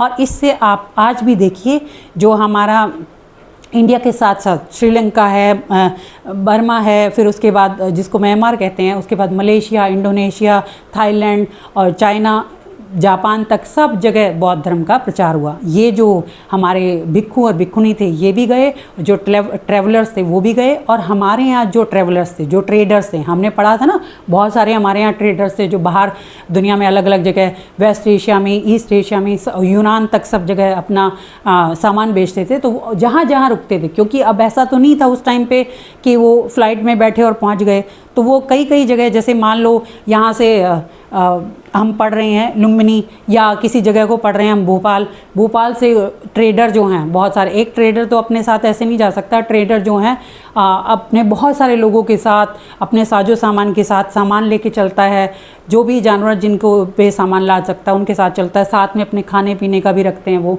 वो जो हैं हमारे यहाँ पे दिल्ली, हरियाणा, पंजाब, और उनको क्रॉस करते हुए पाकिस्तान और फिर अफ़गानिस्तान, वहाँ तक पूरी जगह जाएगा। इतना लंबा सफ़र होगा, उसका पूरा कारवां जाएगा, तो उसको जगह जगह रुकना पड़ेगा, वहाँ ठहरेंगे। बहुत दूर हो जाएगा तो 15-15 दिन, 20-20 दिन वहाँ रुकेंगे। अगर मौसम ख़राब हो गया तो हो सकता है 1 महीना भी रास्ते में उनको रुकना पड़े। तो जहाँ जहाँ वो रुकते थे तो वहाँ के लोगों से कनेक्टिविटी बढ़ती थी, उन लोगों से कनेक्टिविटी होती तो वो बातचीत, क्योंकि वहाँ उस समय उनके पास कोई और काम नहीं था, तो वो आपस में वहाँ के लोगों से बातचीत करते थे, वहाँ के लोगों के बीच में प्रचार होता था, क्योंकि ऐसी चीज़ें, ऐसी बुक्स, ऐसी कहानियाँ उनके पास होती थी तो वो औरों को भी सुनाते थे। इस तरह से और जगह भी उस चीज़ का प्रचार हुआ। और उस चीज़ का प्रचार इनके माध्यम से भी हुआ, ट्रैवलर्स के माध्यम से भी हुआ और भिक्खु और भिक्खुनियों के माध्यम से भी हुआ। ये आप ऐसे एक ही चीज़ से आप समझ सकते हैं कि किस तरह से ये प्रचार हुआ। उसमें जो है आप पिक्चर देख सकते हैं। फिर मैं अलग से पिक्चर नहीं बताऊंगी, क्योंकि अलग से पिक्चर बताने में आपको ऐसा लगता है कि कहाँ कौन सी थी, कब क्या थी, अलग से याद करनी पड़ेगी। मैं एक ही चीज़ में, अब जैसे जो ट्रैवलर्स गए और उसके साथ साथ जो भिक्खु भिक्खुनी गए, जो बाकी जो हैं हमारे यहाँ से जो विदेशी यात्री आए, जो टेक्स्ट लेके गए, वो जब जगह जगह गए तो वो सिर्फ उनका ज्ञान और किताबें ही नहीं, उसके साथ साथ वहाँ के राजा जो रहने लगे तो मूर्ति कला, वैसी मूर्ति बननी भी शुरू हुई। तो हमारे जो मथुरा में जो बनी है, प्रूफ है जो मिले हमें, मथुरा में भगवान बुद्ध की जो मूर्ति है वो, उसको मथुरा शैली वहाँ की बनी, वो अलग तरह की बनी हुई है। और उसमें पिक्चर में एक जो दी गई है गांधार शैली, जो कि तक्षशिला और वहाँ पर भी बनी हुई है, तो वो अलग तरीके से बनी हुई है। तो इसमें गांधार शैली और मथुरा शैली का जिक्र किया है। शैली से मतलब ये है कि दोनों भगवान बुद्ध को मान रहे हैं, दोनों उनके विचारों को मान रहे हैं, लेकिन दोनों की आर्ट और कल्चर बहुत अलग है, तो वो अपने ही तरीके से वो पिक्चर बना रहे हैं। इस तरह से बच्चों आप कनेक्ट करते हुए साथ साथ याद करेंगे तो आपको बहुत जल्दी याद हो जाएगा। अब इसमें मैंने उनके 4 जगहों का बता दिया, भिक्खु और भिक्खुनियों के बता दिया, उनके टेक्स्ट जो हैं उनके बारे में बताया, उनके आर्ट जो जगह जगह जैसे मथुरा शैली और गांधार शैली में जो पिक्चर बनती थी उनका बता दिया, जो ट्रैवलर्स जो आए जिससे जगह जगह प्रचार हुआ, ट्रैवलर्स में फाहियान है, क्वीनसांग है, ये जो प्रचार हुआ इसमें Sri Lanka, Myanmar, Indonesia, Malaysia, China, Japan, इस तरह से जहाँ प्रचार हुआ, तो ये सब आप लिख सकते हैं। और इसमें अब बौद्ध धर्म के बारे में साथ साथ जो हैं, मैंने जो गांधार शैली का जिक्र किया है तो उससे थोड़ा सा टॉपिक आया है, तो मैं अभी यहीं पे उसको क्लियर कर देती हूँ। वहाँ पे बच्चों हमने पढ़ा था चैप्टर में, जहाँ पॉलिटिकल सिस्टम था इंडो ग्रीक, वेस्ट एशिया में, वेस्ट इंडिया में, इंडिया के जो नॉर्थ वेस्ट का पार्ट है वहाँ पे जो है इंडो ग्रीक रूल करते थे, हमने पढ़ा था पहले। तो इंडो ग्रीक जो रूल करते थे वो इंडिया के कल्चर से बहुत ज़्यादा इन्फ्लुएंस थे। हमने ये भी पढ़ा था कि वो वहाँ रहते थे, लेकिन संस्कृत भाषा, उनके रिटर्न डॉक्यूमेंट बहुत सारे जो हैं संस्कृत भाषा में मिले, तो यहाँ के कल्चर से, यहाँ की लैंग्वेज से बहुत इन्फ्लुएंस थे। इसीलिए जो गांधार शैली में है तो भगवान बुद्ध को इसका मतलब मानते थे, लेकिन जो उनकी पिक्चर बनी हुई है वो ग्रीक जो स्कॉलर्स रहे उनके बेस पे है। तो यहाँ ग्रीक से ही याद करते हुए आप ये चीज़ याद कर सकते हैं। और ये बदलाव जो आए उसमें भी जो उस समय पे बदलाव आए, हम जो जिक्र कर रहे थे ना कि ब्राह्मण्स के टेक्स्ट और वैदिक जो टेक्स्ट थे उससे जनता जो है बहुत ज़्यादा ये एक्सेप्ट नहीं कर पा रही थी, तो ये लोगों के ये ज़्यादा विचार गौतम बुद्ध के और भगवान महावीर के ज़्यादा अच्छे लगे। तो इसमें ऐसा नहीं है कि ये चीज़ें सिर्फ इंडिया में हो रही थी उस समय, ये विचारधाराओं की जो एक तरह से लड़ाई वैसी नहीं, विचारधाराओं के तर्क वितर्क की जो समय था ये सब जगह हो रहा था। जैसे बुक में दे रखा है कि ईरान में जो है जरतुस्त, और चाइना में है कॉन्ग जी, और उसके बाद जो है हमारे यूनान में जो हैं प्लेटो, अरस्तु, सुकरात, अरिस्टोटल, तो ये भी क्या है उसी टाइम के हैं। इन्होंने भी अलग अलग विचारधाराएं दी जिससे हमारी सोसाइटी में बहुत कुछ चेंज आया। यूनान में अरस्तु के विचारों से यूनान की पूरा सिस्टम ही बहुत कुछ बदलाव आया। वहाँ का पॉलिटिकल सिस्टम के बारे में उन्होंने बताया, वहाँ के जो हैं कैसे आम आदमी का जीवन हो सकता है उसके बारे में पूरा बताया। तो ये सब ऐसे ही इंडिया में हमारे यहाँ हुए। तो ये समझने की बात है, क्योंकि इसमें टॉपिक ये दे रखा है कि ऐसा बदलाव ऐसा ही नहीं कि सिर्फ इंडिया में हुआ है, क्योंकि बुक में दे रखा है कि वैदिक पीरियड की लिखी हुई चीज़ों से जनता अपने आप को कनेक्ट नहीं कर पा रही थी, इसीलिए बदलाव आया। तो ऐसे बदलाव सिर्फ इंडिया में ही नहीं, जगह जगह आ रहे थे। ठीक है, आगे बढ़ते हैं हम। बुद्धिज़्म के बारे में मैंने इतना कुछ बताया, सांची के स्तूप का बताया, तो मैं आपको ये इसीलिए बता रही हूँ, एक ही टॉपिक से आप बहुत कुछ चीज़ें याद कर सकते हैं। और पिक्चर तो याद रखना बिल्कुल, क्योंकि अलग से वो उनके जो बने हैं स्कल्पचर या कुछ भी मोनूमेंट्स हैं वो आपके लिए याद करना फिर मुश्किल हो जाता है कि कैसे याद करें इतने सारे अलग से, क्योंकि वो दे रखे हैं। जब आप कनेक्ट करते हुए पढ़ेंगे तो आपको याद रहेगा। मैंने सांची के स्तूप में ही कैसा स्तूप का स्ट्रक्चर होता है, चैत्य क्या होते हैं, विहार कैसे होते हैं, फिर साथ में उनकी बुक्स के बारे में, फिर सांची के स्तूप के जो गेट हैं बने हुए उन पे कैसी कैसी पिक्चर हैं वो उसमें दे रखे हैं। अलग अलग तरह के मोनूमेंट्स हैं, स्कल्पचर हैं जो मिले हैं उसके बारे में, उसके वो जो स्कल्पचर है उसके बेस पे जो है हिस्टोरियंस ने क्या मीनिंग समझा, क्या विचारधारा रखी, उसके बारे में बताया गया है। जैसे वो धर्म चक्र परिवर्तन है तो इस बात का प्रूफ है कि भगवान बुद्ध को जब ज्ञान प्राप्त हुआ तो वो उनका नाम, उनकी पिक्चर नहीं दे रखी है, सिर्फ उसी के बेस पे वो बताया जा रहा है, वो एक पहचान है कि यहाँ पे इनको फर्स्ट सरमन इनकी यहाँ हुई। और उसके बाद जो हैं उनका ट्री का है बोधि वृक्ष, मतलब अलग अलग चिन्ह जो हैं उसके बेस पे ही वो बता रहे हैं कि भगवान बुद्ध को ये चीज़ें मिली, यहाँ ज्ञान प्राप्त हुआ, यहाँ सरमन दी। इस तरह से आगे बढ़ते हैं महावीर के बारे में। भगवान महावीर का दे रखा है प्रिंसिपल्स ऑफ जैन रिलीजन।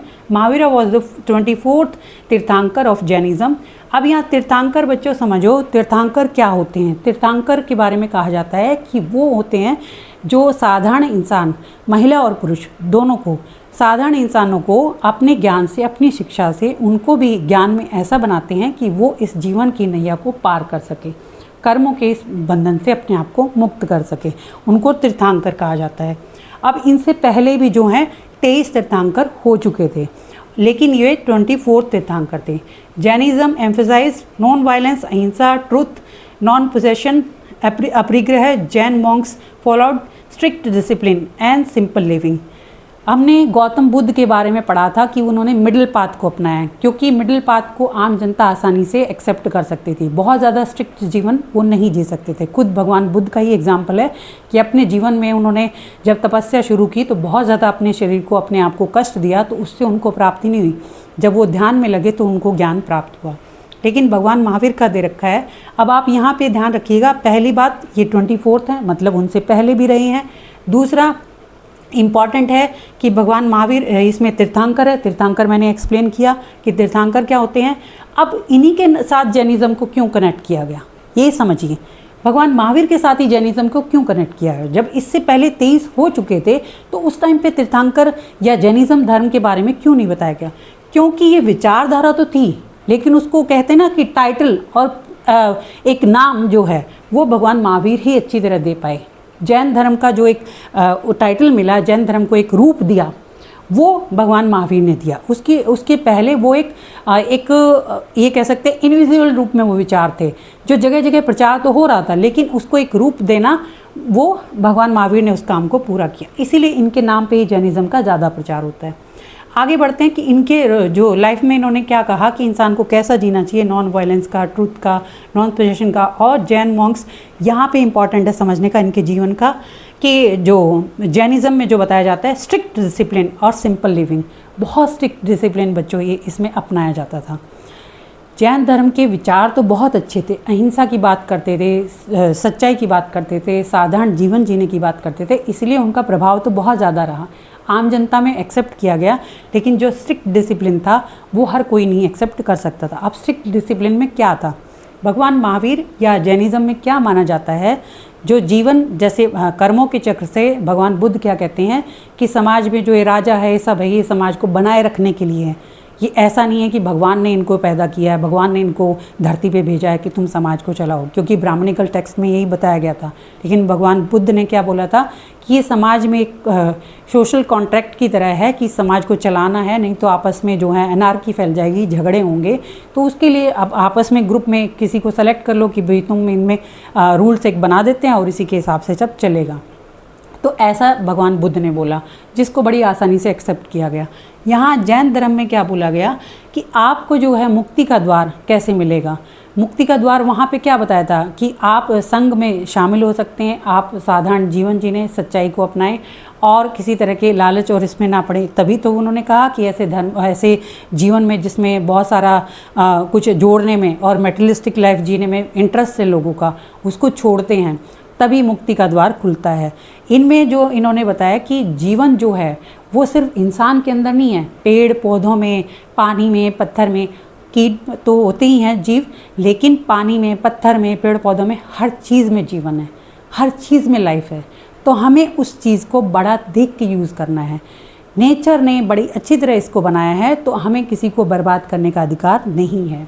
हमें अपनी ज़रूरत का वहाँ से लेना है और उसी के हिसाब से साधारण जीवन जीना है। तभी प्रकृति जो है वो सेफ रहेगी और तभी हम डिसिप्लिन ऐसा अपनाएंगे, तभी हमें मुक्ति मिलेगी। तो ऐसे बेस पे यहाँ पर भी आगे इसे दो विचारधाराओं में बट गया था।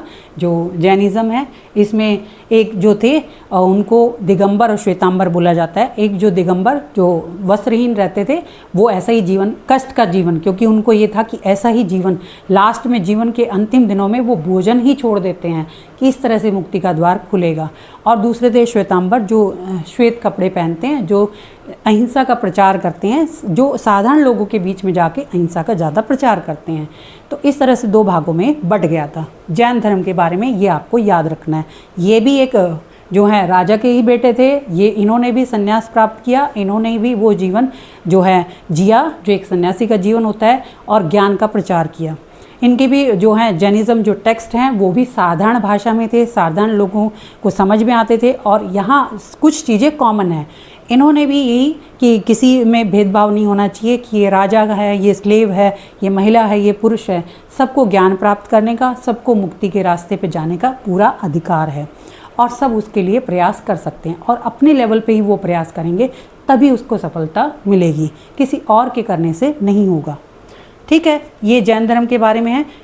अब इसमें ये याद रखना कि जैन धर्म का, जैसे बौद्ध धर्म का जो प्रचार है, बहुत सारे ईस्ट एशिया, वेस्ट एशिया, सब जगह हुआ। जैन धर्म का प्रचार बाहर इतना ज़्यादा नहीं हुआ। इंडिया में अच्छा खासा प्रचार हुआ, क्योंकि साधारण जीवन की बात करते थे, साधारण लोगों में जो समस्याएं थी उसको सुलझाने का, और उनको साधारण ऐसे रास्ते बताते थे जिससे उनकी मुक्ति का द्वार खुले।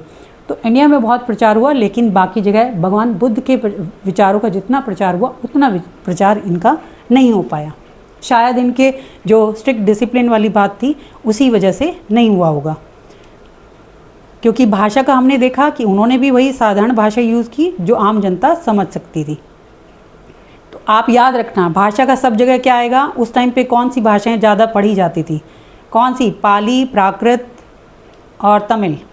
साउथ में तमिल से मतलब ये नहीं है कि सिर्फ तमिलनाडु वाले एरिया की बात है, वहाँ पे जो है कॉमन पूरे साउथ के बारे में बात हो रही है। जब तमिल भाषा की, तमिल लिटरेचर की, या तमिल में जो बिलीफ सिस्टम है उसके बारे में बात होगी। ये मैं आपको पहले ही बता चुकी हूँ। कुछ चीज़ें इसीलिए मैं साथ साथ, क्योंकि मैं पहले इसलिए बता रही हूँ उस टॉपिक का डिस्कशन हो तो उससे रिलेटेड सब चीज़ें जब एक साथ बताई जाएंगी तो आप उसको कनेक्ट कर पाओगे कि स्तूप में क्या चीज़ें मिली, उससे क्या प्रूफ बना, कौन सी बुक कहाँ मिली, कैसे प्रचार हुआ। क्योंकि एक एक टॉपिक जब अलग अलग आएगा तो आप उसको इंटरकनेक्ट नहीं कर पाओगे, उससे परेशानी आती, इसीलिए मैंने एक साथ किया। त्रिपिटका एंड स्केर्ड टेक्स्ट, उनकी जो बुक है मैंने बताया था, Buddha's teaching were written in the Tripitaka. Tripitaka has 3 parts, Vinaya Pitaka, Sutta Pitaka and Abhidhamma Pitaka. These text explain Buddhist rules and philosophy. ये मैं आपको बता चुकी हूँ, तो आपको ये याद रखना है कि कौन सी थी। आगे बढ़ते हैं।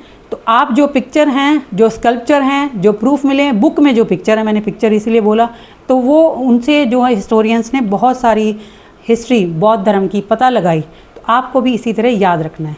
अब ये जो मैंने अभी जिक्र किया था कि Ashoka and spread of Buddhism, कहाँ का, रोल ऑफ एम्परर अशोका। बहुत ज़्यादा प्रचार करने में अशोका का भी बहुत बड़ा रोल था, क्योंकि राजा जब किसी धर्म के बारे में, हमने पढ़ा था पॉलिटिकल सिस्टम में कि अशोक जो है कलिंग के युद्ध के बाद उन्होंने हिंसा या युद्ध का रास्ता छोड़ दिया था और शांति का रास्ता अपनाया था, जिसे कि अशोका का धम्म कहा जाता है।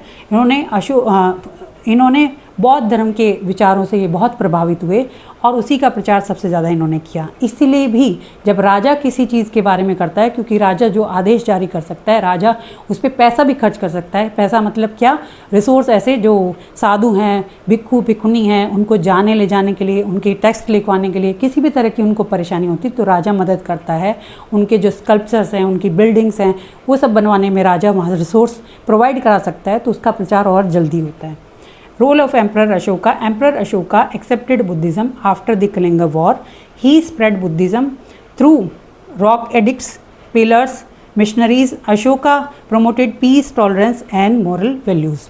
ठीक है, ये हम जिक्र कर चुके हैं कि उन्होंने किस किस के थ्रू प्रचार हुआ। रॉक एडिक्ट्स बहुत सारे वो मिले, पिलर्स और मिशनरीज़। अब ये सब काम में बच्चों रिसोर्स की भी ज़रूरत पड़ती है, तो साधारण इंसान तो ये रिसोर्स प्रोवाइड नहीं करा सकता। इसीलिए अशोका का बहुत बड़ा रोल रहा बौद्ध धर्म के प्रचार में, जो कि मैंने अभी बताया था कि जैन धर्म का इतना प्रचार नहीं हो पाया, बौद्ध धर्म का बहुत ज़्यादा प्रचार हुआ। आगे स्तूपास, विहारास एंड चैत्य। जो मैंने अच्छी तरह एक्सप्लेन किया। मैं इसीलिए एक्सप्लेन करती चलती हूँ कि एक बार एक्सप्लेन करेंगे फिर उसको पढ़ेंगे तो हमें बहुत आसान हो जाता है। इसीलिए बच्चों मैं समझा रही हूँ, जैसे आप समझेंगे उसके बाद आप इसको बुक से पढ़ेंगे तो आपको बहुत जल्दी याद होगा। अब आप ऐसे मत सोचिए कि बुक से नहीं होगा। बच्चों आप सोचिए, जब 12th कर लेते हैं, बहुत अच्छे मार्क्स ले लेते हैं, बच्चे आगे चले जाते हैं, लेकिन किसी भी कॉम्पिटिटिव एग्ज़ाम के लिए, यहाँ तक कि यूपीएससी के लिए भी जब बच्चे कोचिंग के लिए जाते हैं तो उन्हें सबसे पहले क्या कहा जाता है, एनसीईआरटी पढ़ो, 6 to 12 तक पढ़ो। क्यों कहा जाता है? तो आप उसको अभी से ध्यान से पढ़ो, अभी से पूरा समझ के पढ़ो तो आपको दिक्कत आएगी नहीं। वो इसलिए कहते हैं क्योंकि बच्चा एक तो भूल चुका होता है, दूसरा वो ध्यान से नहीं पढ़ता। जितने ध्यान से कंसेप्ट समझने की ज़रूरत थी उतने ध्यान से उसने नहीं पढ़ा, इसलिए उसको बोला जाता है कि आप उसको दोबारा से पढ़ो, क्योंकि उसके कंसेप्ट क्लियर नहीं है। उसने एक स्टूडेंट के रूप में कि हाँ 12th में बोर्ड में नंबर आ जाए इसी हिसाब से पढ़ा, तो ऐसे नहीं पढ़ना है। एनसीईआरटी बहुत इंपॉर्टेंट है, आप इनसे कंसेप्ट समझ सकते हैं। मैं आपको इनसे कुछ कंसेप्ट बता सकती हूँ जिससे आप इंटरकनेक्ट कर सके। मैं आपको इसमें important date, important place, important ruler वो साथ साथ बताती जाऊँगी, तो आपको पूरा आसान हो जाएगा। जब फिर आप बुक उठाएंगे और बुक से पढ़ेंगे तो आपके लिए बहुत आसान हो जाएगा। चैप्टर में जैसे मैं साथ साथ जो पिक्चर बुक में दी गई है उनको एक्सप्लेन करती जा रही हूँ, क्योंकि जब आप टॉपिक पढ़ेंगे तो लास्ट के 2-3 पेज पे भरी पड़ी है पूरी पिक्चर, फिर आपको लगेगा कि ये अलग से पिक्चर रटनी पड़ेगी। लेकिन जब मैंने बताया कि सांची के स्तूप के गेट पे इतनी सारी थी, तो वहाँ गजपति और वो शालबंजिका और जो है धर्मचक्र परिवर्तन की सब जो सिंबल हैं वो सब वहाँ पे हैं, तो आपको अलग से कुछ याद ही नहीं करना पड़ेगा, साथ साथ याद हो जाएगा। स्तूपास विहार चैत्य, Buddhist architecture, stupas were built to keep sacred relics, viharas were residence for monks, chaitya were prayer halls, Sanchi stupa is famous example of Buddhist architecture। अब ये देखो, मैंने आपको बताया था कि उनके रहने के लिए, मॉन्क्स के रहने के लिए जो जगह थी उसको विहार कहा जाता था, और जो प्रेयर हॉल था उसको चैत्य कहा जाता था, और स्तूप जो बिल्डिंग थी जो उनके लिए पूजा स्थल बन गया था एक तरह से बौद्ध धर्म वालों के लिए, वो उनको स्तूप कहा गया। क्लियर हुआ आपको? और इसमें सबसे ज़्यादा फेमस कौन सा हुआ? सांची का स्तूप। अब बच्चों इसमें स्तूप का, जो सांची के स्तूप का जिक्र आया है, तो इसके साथ में जो एक टॉपिक अलग से डिस्कशन के लिए बुक में दे रखा है कि सबसे बड़ा जो प्रूफ मिला वो कहते हैं अमरावती का स्तूप था, बहुत फेमस था और सबसे बड़ा था। लेकिन हमें प्रूफ जो मिला, जो मतलब बचा हुआ मिला, जो सेफ मिला, वो सबसे ज़्यादा सांची का स्तूप मिला। उसमें थोड़ा सा डिस्कशन है कि सांची का स्तूप कैसे बचा रह गया और अमरावती का स्तूप कैसे बर्बाद हो गया। तो हमने सांची के स्तूप का पढ़ा कि सांची का स्तूप कैसे बचा रह गया। वहाँ पे जो शाहजहाँ बेगम है और सुल्तान बेगम का बहुत बड़ा रोल रहा, क्योंकि सांची के स्तूप को उनको प्रिजर्व करने के लिए उन्होंने ध्यान दिया। वहाँ पे जो जाते थे सर्वे करने के लिए ब्रिटिशर्स लोग, तो उनके लिए गेस्ट हाउस वगैरह वहीं पे बनवा दिए ताकि आप जाएं वहाँ पर सर्वे करें, सब अपनी बुक्स लिखें कुछ भी, लेकिन उनके साथ छेड़खानी ना करें। उसकी सेफ्टी के लिए भी उन्होंने काम किया। साथ में ब्रिटिशर्स या फ्रेंच लोग जो वहाँ से कुछ ले जाना चाहते थे, तो उन्होंने उसी जैसी जो है प्लास्टर ऑफ पेरिस की वैसी जो है मूर्ति या कुछ भी बना के उनको गिफ्ट के तौर पे दिया या प्रोवाइड कराई, जिससे भी आप वहाँ ले जा सकते हो, दिखा सकते हो, लेकिन ये बिल्डिंग यहाँ से नहीं टूटेगी। इस तरह से सेफ हो गया। अब अमरावती का स्तूप, जो कि कहते हैं सांची के स्तूप से भी बड़ा था, लेकिन वो नष्ट हो गया। उसमें सबसे ज़्यादा तो हमारे देश में ही ख़राब हुआ। उसमें बताते हैं 1796 में एक राजा वहाँ पे रूल करते थे। अब अमरावती का स्तूप आंध्र प्रदेश में है, जो मैप में कई बार ये भरने को आए तो आप भर सकते हो। मैप में जैसे सांची का स्तूप आए तो भोपाल में मध्य प्रदेश में भरेंगे, और अमरावती जो है आंध्र प्रदेश में आप भरेंगे मैप में जब क्वेश्चन आते हैं तो अमरावती का स्तूप जो है बच्चों कैसे नष्ट हुआ? 1796 में, 1796 में वहाँ पे एक राजा था, उसको एक मंदिर बनवाना था, और बिल्डिंग बनवाए या मंदिर बनवाए बताते हैं, कोई बिल्डिंग स्ट्रक्चर बनवाना था। तो उसको बड़े अच्छे पत्थर चाहिए थे, और उसने बहुत अच्छी बिल्डिंग देखी अमरावती के स्तूप में, जो बहुत अच्छे स्टोन और सब चीज़ें थी वहाँ पे, रॉक्स, पत्थर, बहुत सारी चीज़ें ऐसी मिली। तो राजा को बहुत अच्छा लगा और राजा ने वहीं से तुड़वा के वो चीज़ें मंगवाई। लेकिन जब मैंने बताया स्तूप ऐसे अंडाकार शेप में होता है, तो वहाँ से जब तुड़वा के वो ले जाने लगे तो ऐसे शेप में था, तो राजा को ये लगा कि इस तरह से बना के शायद नीचे कुछ खजाना छुपा हुआ है। तो फिर उसको तुड़वाया गया और उसके नीचे खुदाई की गई, तो उसमें खजाना कुछ नहीं मिला, क्योंकि स्तूप थे, यहाँ खजाने का तो मतलब ही नहीं था। लेकिन राजा की इन विचारों की वजह से वो स्तूप बहुत कुछ नष्ट हो गया। उसके बाद बताया गया है जो 19th सेंचुरी में, उसमें वही घटनाएं हुई जो सांची के बारे में हुई थी, कि वहाँ पे जो हैं ब्रिटिशर्स आए, फ्रेंच लोग आए, तो वहाँ जो मूर्तियाँ मिलती थी, जो गेट मिला, जो द्वार थे, जैसे यहाँ पे 4 द्वार थे, वहाँ पर भी थे, तोरण द्वार जिसको बोला जाता है, तो वो सब अपने अपने ले गए। कोई वहाँ मद्रास के म्यूज़ियम में, कोई कलकत्ता के म्यूज़ियम में, कोई वहाँ पर लंदन तक गई चीज़ें, और कुछ जो मूर्तियाँ मिली वो ब्रिटिशर्स के गार्डन में ही वहाँ रखी हुई मिलती थी। तो कॉमन सी चीज़ हो गई थी। इस तरह से अमरावती जो है फेमस प्लेस होते हुए भी, बौद्ध धर्म का बहुत बड़ा फेमस प्लेस होते हुए भी वो नष्ट हो गया। तो आप ऐसे कंपैरिजन में क्वेश्चन आए तो बता सकते हैं कि किस वजह से वो नष्ट हुआ और यहाँ किस तरह से वो बचा रह गया, सांची का स्तूप। ठीक है, तो अभी यही फेमस है और इसी के बेस पे बहुत कुछ बौद्ध धर्म के बारे में पता लगाया गया, क्योंकि इसमें जो बुक में पिक्चर हैं वो सारी सांची के स्तूप से ही ली गई हैं, कि उनकी गेट द्वार पे जो भी लिखी गई हैं बनी हुई पिक्चर हैं, उसी के बारे में बताया गया। अब बच्चों आगे क्या है, जब हम डिस्कस कर रहे हैं कि भगवान बुद्ध के विचार इतने ज़्यादा फैले और लोगों ने माना, और भगवान महावीर के विचार इतने ज़्यादा प्रचार हुआ, तो आम जनता उनसे बहुत ज़्यादा कनेक्ट कर पाई। रीज़न वही क्या थे कि वो साधारण भाषा में, उनकी बोलचाल की भाषा में करते थे ये सब प्रचार। दूसरा, वो जो है सबको उसमें शामिल करते थे, चाहे उसमें दास हो, चाहे उसमें महिलाएं हो, सब शामिल होती थी। लेकिन जो ब्राह्मणिकल टेक्स्ट थे, जो हमारे वैदिक टाइम पे, जो लेटर वैदिक पीरियड में लिखे गए, जिसमें वर्ण सिस्टम को बाय बर्थ बांट दिया गया था, तो वो आम जनता के लिए पढ़ने बड़े मुश्किल थे। पहली चीज़ तो जो फोर्थ जो वर्ण जो चौथे नंबर पे था, उसको और महिलाओं को वेद पढ़ने का अधिकार ही नहीं दिया गया था। स्लेव्स को वेद पढ़ने का अधिकार नहीं था। दूसरा, जो वेद हैं वो ऐसी संस्कृत, कठिन संस्कृत थी, उसमें लिखे हुए थे जिसको आम जनता नहीं पढ़ सकती थी। तो ऐसे ही कुछ कमियां आई थी, कमियां ही कहेंगे, तो जिस वजह से जनता जो है आम जनता बौद्ध धर्म में और जैन धर्म में बिलीव करने लगी, वो चीज़ें मानने लगी। लेकिन ऐसा नहीं है कि उसमें हिंदू धर्म में या वैदिक जो बुक्स हैं, टेक्स्ट हैं, उसमें यही रहा। समय के साथ हर चीज़ में बदलाव आता है बच्चों। जब इन्होंने देखा, जब ब्राह्मणिकल टेक्स्ट में उन्होंने देखा कि ऐसी ऐसी चीज़ें ऐसी लिखी गई जो समाज के लिए इतना स्ट्रिक्टली पालन नहीं की जा सकती, जिससे जनता कहीं ना कहीं विरोध करती है, तो उसी समय पे जो लिखे गए उसमें सबसे इम्पॉर्टेंट जो हैं वो हैं पुराण। पुराण किस में लिखे गए थे? यहाँ पहले वेदों का दे रखा था, जो हमने शुरू में पढ़ा, अर्ली वैदिक पीरियड, फिर लेटर वैदिक पीरियड, फिर उसके बाद उसमें उपनिषद हैं। उपनिषद क्या होता है? गुरु के समीप बैठ के सुनना, ओरली सारी चीज़ें ये होती थी। उसके बाद लिखे गए हैं पुराण। पुराण जो लिखे गए वो साधारण संस्कृत में लिखे गए। साधारण संस्कृत का ये फ़ायदा था, और साधारण संस्कृत में लिखने के साथ साथ ये भी था कि ये जो हैं बोल बोल के सुनाए जाते थे। किसको सुनाए जाते थे? कहते हैं पुराण जो हैं साधारण संस्कृत में लिखने के साथ साथ आम जनता के बीच तेज तेज बोल बोल के सुनाए जाते थे, जिसमें महिलाएं और जो हैं दास वो सब बैठ के वहाँ सुन सकते थे। दो चीज़ें आई, पहला साधारण भाषा में शुरू हुआ, दूसरा अब समाज के सब ग्रुप जिनको हटा दिया गया था उनको भी शामिल किया गया कि वो भी पुराण पढ़ सकते थे या सुन सकते थे।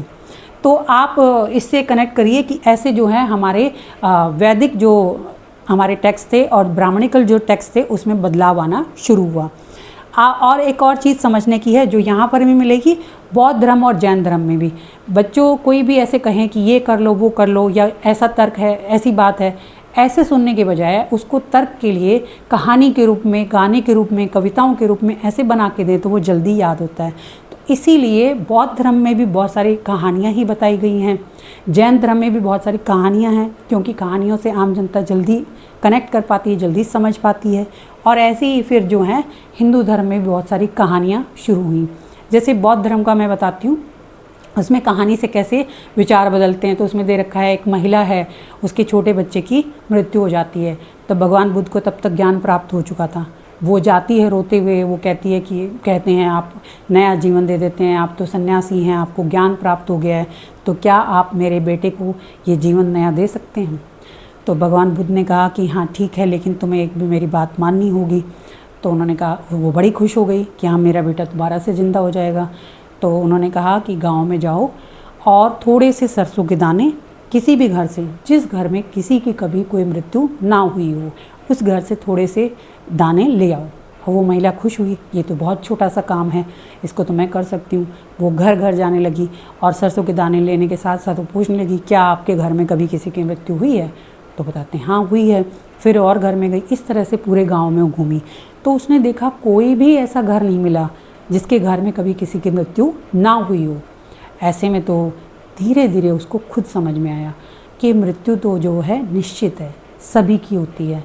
ऐसे में उसको देख के दुखी होना या उसके लिए बिल्कुल अपने जीवन को बर्बाद कर देना है, उसी दुख में अपने जीवन को कष्टदायक बना लेना ठीक नहीं होता है। तो ये छोटी छोटी कहानियों के रूप में समझाया गया है। जैसे वहाँ पे एक महिला का जिक्र है जो बताएं कि एक दासी थी, वो जो है रोज़ पानी लेने जाती थी तालाब से ठंडे पानी में, और वहीं एक ब्राह्मण रोज़ स्नान करने जाता था। तो कहते हैं वो दासी जो है वो ब्राह्मण से पूछती थी कि हे ब्राह्मण, मैं यहाँ आती हूँ इस ठंड में, ठंडे पानी में मुझे इसलिए उतरना पड़ता है क्योंकि मुझे वहाँ घर जाके अपनी मालकिन या वहाँ पे जो रहते हैं उनसे अपनी डांट नहीं खानी, उनसे परेशानी नहीं झेलनी, इसीलिए मैं ये सुबह सुबह ठंड में मुझे पानी में उतरना पड़ता है। आप तो जो हैं ज्ञानी हैं, आपको वेदों का ज्ञान है, आप तो सब कुछ हैं, आपको यहाँ सुबह सुबह ठंडे पानी में आने की क्या ज़रूरत है। तो कहते हैं ब्राह्मण ने बोला कि मैं ठंडे पानी में इसलिए जाता हूँ कि मेरे मन में या मैंने जो कोई भी दुष्विचार लाए मन में या फिर कुछ ऐसा गलत किया है तो मुझे उससे मुक्ति मिले, वो साफ हो जाए। तो वहाँ से ही बच्चों शुरू हुआ कि आप कुछ भी गलत कर्म करें तो क्या सिर्फ स्नान करने से ही सारे पापों से मुक्ति मिल जाएगी। आप ये देखिए वहाँ दासी की चर्चा की है, वही जिसने बौद्ध धर्म को अपना लिया था। तो ये विचार आज भी है, ऐसा नहीं है गंगा स्नान को या किसी भी स्नान, हमारे यहाँ नदियों को पूजा जाता है, उस स्नान को शुभ माना जाता है, लेकिन ये साथ में विचार आज भी रखा जाता है, क्या सिर्फ इस स्नान से ही आपको पापों से मुक्ति मिल जाएगी? नहीं, उसके लिए आपको शुभ कर्म करने होंगे। तो ये जो एग्जाम्पल है ना कहानियों के रूप में बहुत सारे हैं, उसके रूप में ही बताया गया जो आसानी से जनता में समझ में आता है। यहाँ पे हिंदू धर्म में भी यही हुआ। इन्होंने क्या किया कि पहले जो है वेदों में आपने पढ़ा, वेदों में क्या था, इंद्र जो हैं, सोम, इन देवताओं की पूजा होती थी। अब क्या हुआ कि यहाँ पे शिव की, भगवान शिव की पूजा, विष्णु की पूजा, देवियों की पूजा होने लगी। यानी कि यहाँ से पहले हवन होते थे, यहाँ से मूर्ति पूजा की शुरुआत हुई, मूर्ति पूजा होने लगी। दूसरा इम्पॉर्टेंट चीज़ है कि मैंने बताया पुराण लिखे जाने लगे, जो साधारण संस्कृत में लिखे जाते थे, जो बोलकर सुनाए जाते थे, जिसमें महिलाएं और दास सभी शामिल हो सकते थे। तीसरा जो है मैंने अभी बताया कि भगवान शिव, भगवान विष्णु और देवियों की पूजा होने लगी, जो आसानी से आम जनता कनेक्ट कर सकती है, क्योंकि वो कोई भी एक ग्रस्त व इंसान जो है अपने जीवन में इतना लगा हुआ है कि वो तपस्या और सन्यासी का जीवन कैसे प्राप्त करे, कैसे जाए। तो वहाँ पे लेकिन एक चीज़ इम्पॉर्टेंट है समझने की कि इन्होंने अपने आप को बहुत बदलाव किया, क्योंकि हमारे देश में बहुत ज़्यादा डाइवर्सिटी है। जगह जगह लोग जगह जगह के हिसाब से रीजनल लेवल पे अपने कुछ विचार हैं, अपनी कुछ पूजाएं हैं, अपने कुछ भगवान के रूप हैं जिनको मूर्त रूप दे रखा है, उसके हिसाब से वो मानते हैं और उसके हिसाब से वो पूजा करते हैं। तो हिंदू धर्म ने भी इस चीज़ को अपनाया। इसीलिए उन्होंने जैसे विष्णु के हैं दशा अवतार बताए, जिसमें मत्स्य अवतार जो बुक में भी उसकी पिक्चर दे रखी है कि वो पृथ्वी को कैसे बचाते हैं। उसमें उसके साथ साथ अलग अलग अवतारों का जो जिक्र है उससे क्या बताया जा रहा है, वराह अवतार जो है उनके बारे में बताया गया। क्यों? क्योंकि ऐसे रूप का जो है किसी एक पर्टिकुलर जगह पे विष्णु के इस रूप की पूजा होती थी। अब जब आप ब्राह्मणिकल टेक्स्ट में देखेंगे कि भगवान विष्णु जो हैं धरती पे जब पाप पड़ने लगे तो अलग अलग रूप जो हैं धारण करके वो इस धरती पे आते थे और उसको नष्ट करते थे, पापों को नष्ट करते थे और धरती को फिर से बचाते थे। जो भगवान विष्णु के वराह अवतार की जो कम्युनिटी पूजा करती है वो कनेक्ट कर पाएंगे हिंदू धर्म से, जो उसको मत्स्य रूप में मानती है वो उसको कनेक्ट कर पाएंगे। इस तरह से जो है अलग अलग जनता जो अलग अलग रीज़न की थी वो अपने आप को हिंदू धर्म से जोड़ पाएगी। जो ये टेक्स्ट हैं पुराण, इनसे जोड़ पाएगी। और इन टेक्स्ट में भी कहानियों के रूप में ही सब चीज़ें हैं जो कि बहुत आसान है, साधारण जनता उससे अपने आप को जोड़ सकती है। तो हिंदू धर्म में ये बदलाव आए। इसके साथ शिव की पूजा होने लगी। भगवान शिव को जो है उनके शिवलिंग के हिसाब से पूजा गया। और दुर्गा देवी की पूजा है, जो बुक में उसकी भी पिक्चर दे रखी है कि जो है दुर्गा की देवी माँ के अलग अलग रूप में वहाँ पिक्चर है एक जिसमें दिखा रखा है। तो मूर्ति पूजा की शुरुआत है। इम्पॉर्टेंट क्या है कि सन्यासी का जीवन जीने की बजाय आप अपने घर में, आप मंदिरों में जगह जगह जाके पूजा कर सकते हैं और ज्ञान प्राप्त कर सकते हैं। ईश्वर का आशीर्वाद मिल जाएगा, जिसके बाद आप शुभ कर्म करते हुए मुक्ति का द्वार आपका खुल जाता है। Temple architecture in ancient India, temple buildings became important during the Gupta period. यहाँ कब से ज़्यादा फेमस हुई है? गुप्ता पीरियड में, याद रखना। ये सी में आ गया था, गुप्ता पीरियड हमारा बाद में था ना, वहाँ पे टेम्पल बिल्डिंग जो है बाद में फेमस हुई। फिर temples were centres of worship and culture. Main features included गर्भगृह, मंडपा और शिखर।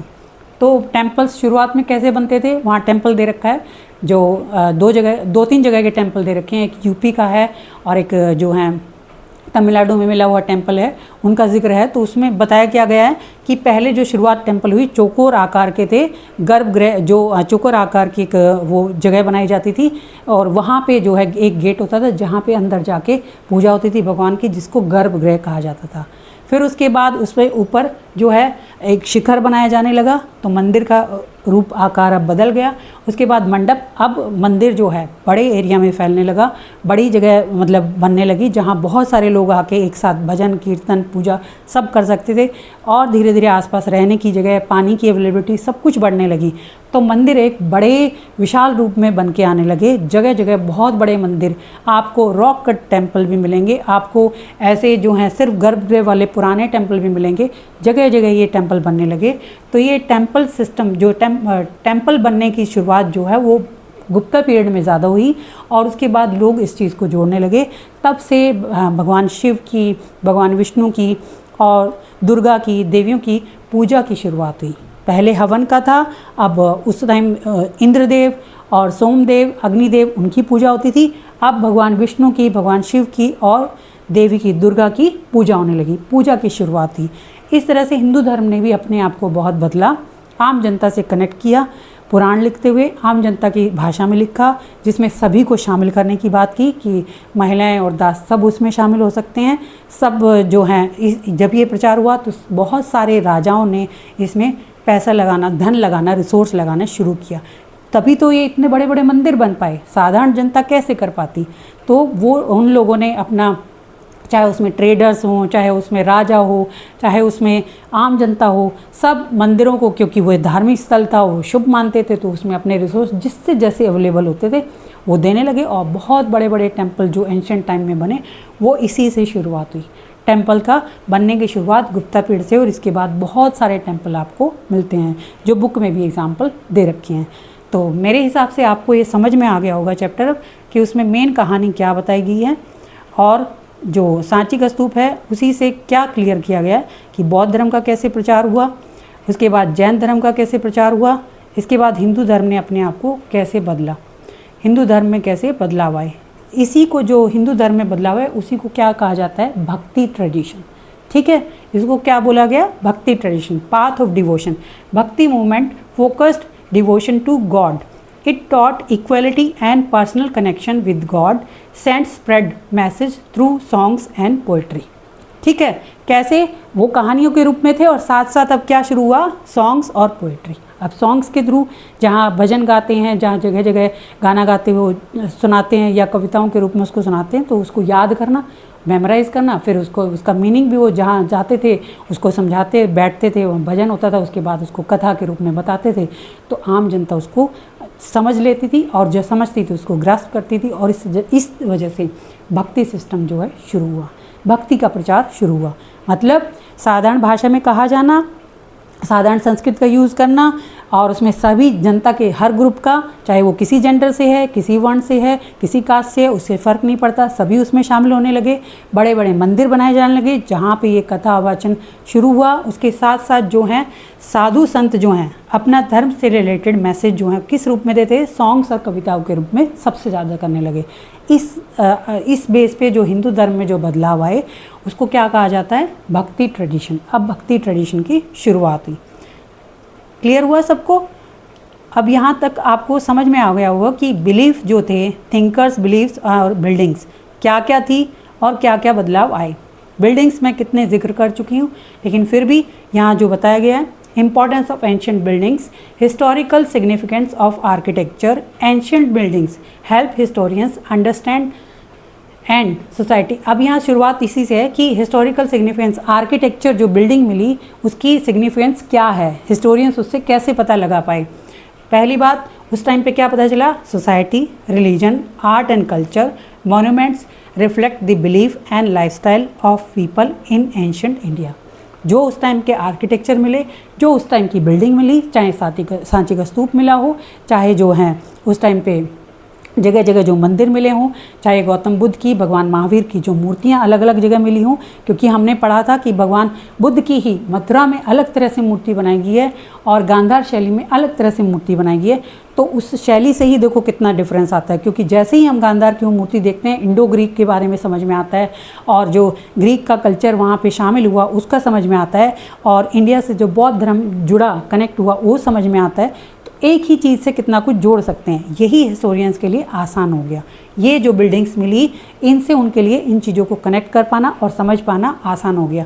इसके साथ साथ टेक्स्ट तो थे ही, जो इसमें बौद्ध धर्म के टेक्स्ट हैं, जैन धर्म के टेक्स्ट हैं, और साथ में हिंदू ट्रेडिशन के जो टेक्स्ट हैं, उन सब से जो हैं इस टाइम पे जो लोगों की सोच थी, जो बिलीफ थे, जो उनका कल्चर था, वो सब समझ में आया। क्योंकि कल्चरल डेवलपमेंट इसमें बताया गया है कि बहुत ज़्यादा बड़े लेवल पे कल्चरल डेवलपमेंट 600 BCE से 600 CE के बीच में हुआ था। अब आप सोचो 64 सेक्ट्स हैं, उसके बाद उसमें बुद्धिज़्म के बारे में है, जैनिज़्म के बारे में है, उसके बाद उसमें जो है हिंदू धर्म में जो बदलाव आया भक्ति डिवोशन के बारे में है, उसमें कुछ 2 जो हैं बताए गए हैं, आजीविकाज और मेटलिस्टिक, उनका भी जिक्र है। आजीविकाज के बारे में क्या कहा जाता है कि वो ये मानते थे कि आप कुछ भी कर्म कर लो, कुछ भी ऐसे आपको जीवन से मुक्ति नहीं मिलेगी, क्योंकि सब कुछ पहले से ही फिक्स है। अगर आपको, जैसे आप कह देते ना कि अरे मेरे जीवन में तो ये होना ही था, मुझे तो ये ऐसे ही मिलना था, मुझे तो ये करना ही था, तो मेरे मेहनत करने से क्या होगा। तो एक तरह से वो नियतिवाद, मतलब आपकी नियति पहले ही डिसाइड हो चुकी है कि आपको कहाँ जन्म लेना है, आपको जीवन में क्या करना है, वो पहले ही डिसाइड हो चुका है, पहले ही फिक्स है। तो वो ये उनकी विचारधारा थी, क्योंकि जनता को ज़्यादा नहीं एक्सेप्ट की गई, तो इसलिए उसका ज़्यादा प्रचार भी नहीं हुआ। दूसरी विचारधारा थी मैटरलिस्टिक, जिसमें कहते थे कि मरने के बाद जीवन किसने देखा, किसी को नहीं पता कि हमें मुक्ति मिलेगी कि नहीं, हम दोबारा जीवन लेंगे कि नहीं। तो कहते थे जो जीवन है उसको पूरा अच्छी तरह जियो, उसमें सुख को भोगो, उसमें सब सुविधाओं का यूज़ करो। तो वो जो है मेटलिस्टिक विचारधारा को मानते थे। इसका ज़्यादा प्रचार नहीं हुआ, सिर्फ बुक में उसके बारे में थोड़ा सा एक पेज पे अलग से दिया गया, और वो भी इसमें दिया गया है जब भगवान बुद्ध के साथ जो हैं राजा वहाँ डिस्कशन कर रहे हैं कि ऐसे ऐसे विचार हैं। तो मतलब बुद्धिस्ट टेक्स्ट से ही नियतिवाद के बारे में, बुद्धिस्ट टेक्स्ट से ही हमें जो है भौतिकवाद, मेटलिस्टिक विचारधारा के बारे में पता चल रहा है। तो ये टेक्स्ट हमारे कितने काम आए। बिल्डिंग्स जो हैं हम बता रहे हैं, बिल्डिंग्स से हमारी society, religion, art and culture, इन सब के बारे में हमें पता चला। Monuments reflect the beliefs and lifestyle of people in the ancient India.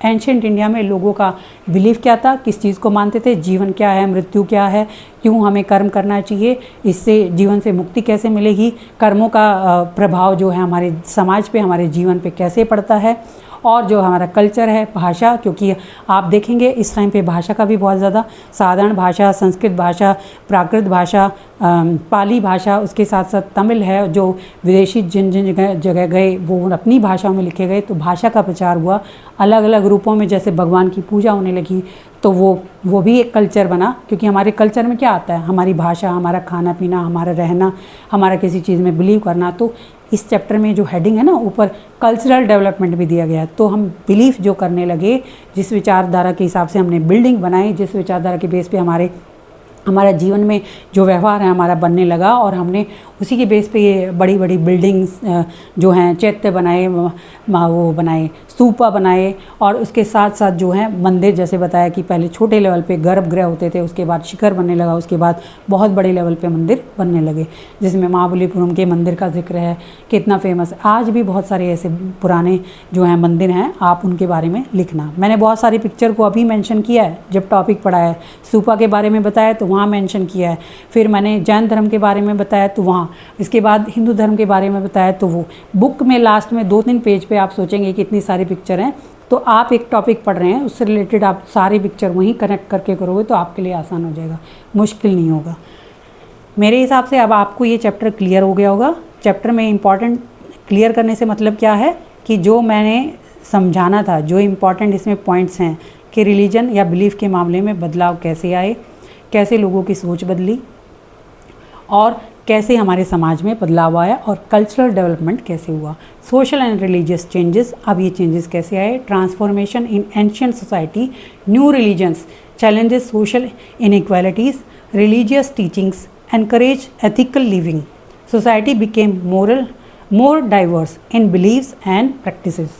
अभी तक क्या था, सिर्फ जो है हमारे वेदों के बेस पे ही पूरा जीवन जिया जा रहा था, उपनिषद में जो लिखा है उसी के बेस पे जीवन जिया जा रहा था। लेकिन अब सोसाइटी में जो है बहुत सारे रिलीजियस चेंजेस आए, जिसमें मैंने बताया बौद्ध धर्म है, जैन धर्म है, जो ये नियतिवाद है, जो मेटलिस्टिक विचारधारा वाले हैं, बहुत सारे अलग अलग विचारधारा वाले आए। और हिंदू धर्म में जब पुराण लिखे गए तो कोई भगवान विष्णु के रूप में पूजा कर रहा है, कोई शिव के रूप में पूजा कर रहा है। भगवान कृष्ण को जैसे बताते हैं पहले सिर्फ मथुरा तक ही थे, अब पूरे इंडिया में उनका प्रचार हुआ, पूरी इंडिया में उनको विष्णु का अवतार मान के उनकी पूजा की जाने लगी। ऐसे बताया गया, जो प्रूफ मिले उसके बेस पे। तो बताते हैं हमारी सोसाइटी का पूरा ही ट्रांसफॉर्म हो गई थी, अब पूरा चेंज हो गया था। हमारे कल्चर में इतना ज़्यादा बदलाव आया, नए रिलीजन पैदा हुए जो हमारी सोसाइटी में इनइक्वालिटी थी उसको चैलेंज करने के लिए। इसीलिए तो प्रचार ज़्यादा हुआ क्योंकि इनइक्वालिटी ज़्यादा आ गई थी। रिलीजन टीचिंग एनकरेज एथिकल, कि आपके कुछ एथिक्स तो होने चाहिए, कुछ बिलीफ सिस्टम। ऐसे ही आप सिर्फ बोल दिया और उसी के बेस पे समाज चला जा रहा है। आप किसी को अनटचेबल मान रहे हैं, आप किसी को स्लेव बना रहे हैं, आप फीमेल को सोसाइटी से और वेदों को पढ़ने से अलग कर रहे हैं। तो ये जो इनइक्वालिटी थी उसका विरोध हुआ, और साथ में उन्होंने कहा आपके कुछ एथिक्स होने चाहिए जिसको जीवन में अपनाओ, और वो हर एक पे लागू होते हैं। इसके साथ society became more diverse in beliefs and practices. अब विचारों को मानने में और अलग अलग विचारों को प्रचार करने में, जैसे हिंदू धर्म में पूजा का शुरुआत हुई, और बौद्ध धर्म में वैसे भिक्षु और भिक्षुणी बन के जो विहार में रहते थे और प्रचार करते थे। साथ में जैन धर्म में भी उसका रूप बदला, जिसमें कि श्वेतांबर और दिगंबर बने। और बौद्ध धर्म में भी फिर बाद में उसका भी उनको भी दो रूप उनके बन गए। एक जो भगवान बुद्ध को वैसे ही उनके ज्ञान के रूप में मानते थे, उनको हीनयान कहा जाने लगा, और जो बाद में जो भगवान बुद्ध को एक मूर्ति के रूप में स्थापित करके उनकी पूजा करने लगे, उनको महायान कहा जाने लगा। इसकी दो शाखाएं बन गई, दो शाखाओं में हीनयान और महायान। हीनयान वो जो भगवान बुद्ध को जो है उनके ज्ञान के रूप में मानकर उनके व्यवहार, उनकी टीचिंग्स को, उनके फिलॉसफी को जीवन में अपनाते थे, जिनको थेरी भी कहा जाता है। थेरी मतलब उससे रिलेटेड उस ज्ञान का वो प्रचार करते थे। और उसमें ये बताया गया कि वो लोग क्या करते थे, वो बहुत ज़्यादा ज्ञान प्राप्त करने के बाद, बहुत सालों तपस्या करने के बाद, वो खुद मुक्ति पे नहीं जाते थे, अपनी मुक्ति के लिए नहीं, फिर औरों को ज्ञान देने के काम में लग जाते थे। तो बौद्ध धर्म में ये चीज़ आई। अब औरों को ज्ञान इस तरह प्रचार हो रहा है तो कितना ज़्यादा बढ़ेगा। ऐसे ही उसमें मैंने बताया जैन धर्म में श्वेतांबर और दिगंबर हुए। बौद्ध धर्म में क्या हुए, जिसमें थेरी जिनको कहा गया, हीनयान और महायान हुए। और हिंदू धर्म में हमने पढ़ा कि भगवान विष्णु, भगवान शिव और दुर्गा की पूजा होने लगी। अब यहाँ से हर धर्म में जो है कितने सारी डाइवर्सिटी आ गई थी, सोच और विचारधारा में कितनी सारी डाइवर्सिटी आ गई थी। यही हमारे इस सोसाइटी में चेंज हुआ, और इसी को कल्चरल डेवलपमेंट बोला जाता है। कि इस टाइम पे हम टॉपिक में पढ़ते हैं तो चैप्टर के शुरू में नाम में आपने देखा है कि कल्चरल डेवलपमेंट दे रखा है, thinkers, beliefs, buildings and cultural development. तो इसी टाइम पे हमारा एंशिएंट टाइम का जो कल्चरल डेवलपमेंट हुआ, कितना ज़्यादा आप सोच के देखो कि कोई झगड़ा, कोई दंगे फसाद नहीं हुए। आज के टाइम पे धर्म और इतने ज़्यादा स्कूल ऑफ थॉट का नाम लेके किस तरह झगड़े हो जाते हैं, नाराज़गियाँ और विचार के जो रेडिकल रूप आ रहे हैं, इसीलिए हिस्ट्री पढ़ी जा रही है कि आप समझो जहाँ इंडिया में इतनी डाइवर्सिटी है, इतनी लैंग्वेज की डाइवर्सिटी है, और जहाँ स्कूल ऑफ थॉट अलग अलग विचारधारा वाले हैं, वो विचारधारा में एक दूसरे को तर्क देते थे, अपने तर्कों से दूसरे को जो है एक्सेप्टेंस देते थे, और दूसरा भी उस चीज़ को एक्सेप्ट करता था तो वो उसी के साथ चल पड़ता था, उसी विचारधारा को मानने लग जाता था, उसको विरोध नहीं होता था। तो वही आज आप इस चैप्टर से समझें, इसीलिए वो कल्चरल डेवलपमेंट है, इसीलिए वो हमारा रिच कल्चर है जिसको हमें अपनाने की ज़रूरत है। यही इस चैप्टर में बताया गया है। अब मुझे लगता है आपको काफ़ी हद तक ये चैप्टर क्लियर हो गया होगा। इसकी इंपॉर्टेंट ये डेट हैं, 2-3 बार आप पढ़ेंगे तो आपको याद हो जाएंगी, इसमें कोई परेशानी नहीं होगी। फिर से रिपीट कर रही हूँ, इसमें बौद्ध धर्म, जैन धर्म और हिंदू धर्म में आए जो बदलाव हैं, इन बदलावों से समाज पॉजिटिव रूप में बदलाव है, इससे समाज और ज़्यादा डाइवर्स हुआ। किसमें? कल्चर के रूप में, रिलीजियस के रूप में, बिलीफ के रूप में, और उस वजह से बहुत सारी नई नई बिल्डिंग्स, जैसे बौद्ध धर्म की हुई तो वहाँ पे स्तूपास बनने लगे, हिंदू धर्म की हुई तो बहुत सारे मंदिर बनने लगे, ऐसे ही बहुत सारे स्कल्पचर, बिल्डिंग, इंस्क्रिप्शंस, टेक्स्ट हमें मिले। इससे हमारा कल्चर और ज़्यादा डाइवर्स और ज़्यादा रिच हुआ, जिस वजह से पूरी दुनिया भर में इसको गोल्डन पीरियड कहा जाता है। सिर्फ पॉलिटिकल सिस्टम में ही नहीं, पॉलिटिकल सिस्टम में हमने पढ़ा था ना, सोने की चिड़िया बोला गया, गुप्ता पीरियड में जो है गोल्ड के कॉइन बनने लगे थे, तो एक कल्चरल रूप में भी गोल्डन पीरियड कहा जाता है। मेरे हिसाब से आपको ये समझ में आया होगा। एक बार फिर से इसको सुनिएगा, क्योंकि बहुत सारी चीज़ें एक साथ बताई गई हैं, और उसके बाद आप बुक उठाइएगा, आपके लिए बुक से वो पढ़ना बहुत आसान हो जाएगा। अब इस चैप्टर के साथ हमारा जो है 4 चैप्टर थे, तो इस चैप्टर के साथ हमारी ये पहली बुक ख़त्म हो गई है। हम नेक्स्ट वीडियो में अपनी सेकंड बुक पे आते हैं। तब तक बच्चों ये 4 चैप्टर हैं, इन चारों चैप्टर को आप अच्छी तरह तैयार करिए, क्योंकि एक एक चैप्टर में समय लगता है। ये आपका जो है समर हॉलीडेज़ का, छुट्टियों का समय है, आप इसको अच्छा यूटिलाइज़ करिए, क्योंकि रेगुलर जब स्कूल जाते हैं तो इतना ज़्यादा सीरियसली, इतना ज़्यादा टाइम दे के अच्छी तरह नहीं पढ़ पाते हैं। आपको स्कूल का भी काम रहता है, स्कूल के एग्ज़ाम होते हैं उनका भी काम रहता है। अभी आपके पास अच्छा खासा टाइम है और चैप्टर बहुत बड़े बड़े हैं, हर चैप्टर में ही बहुत कुछ चीज़ें बताई गई हैं, आपको समय लगेगा। इसीलिए जो ये टाइम है आपका, कहें कि ये गोल्डन टाइम है, इसको अच्छी तरह यूज़ करिए, जो हमेशा आगे आपके काम आएगा। वीडियो पसंद आया है तो लाइक करिएगा, चैनल को सब्सक्राइब करिएगा, और कोई डाउट है या कुछ अलग जानना चाहते हैं तो आप मुझे बताइएगा। Thank you, have a nice day.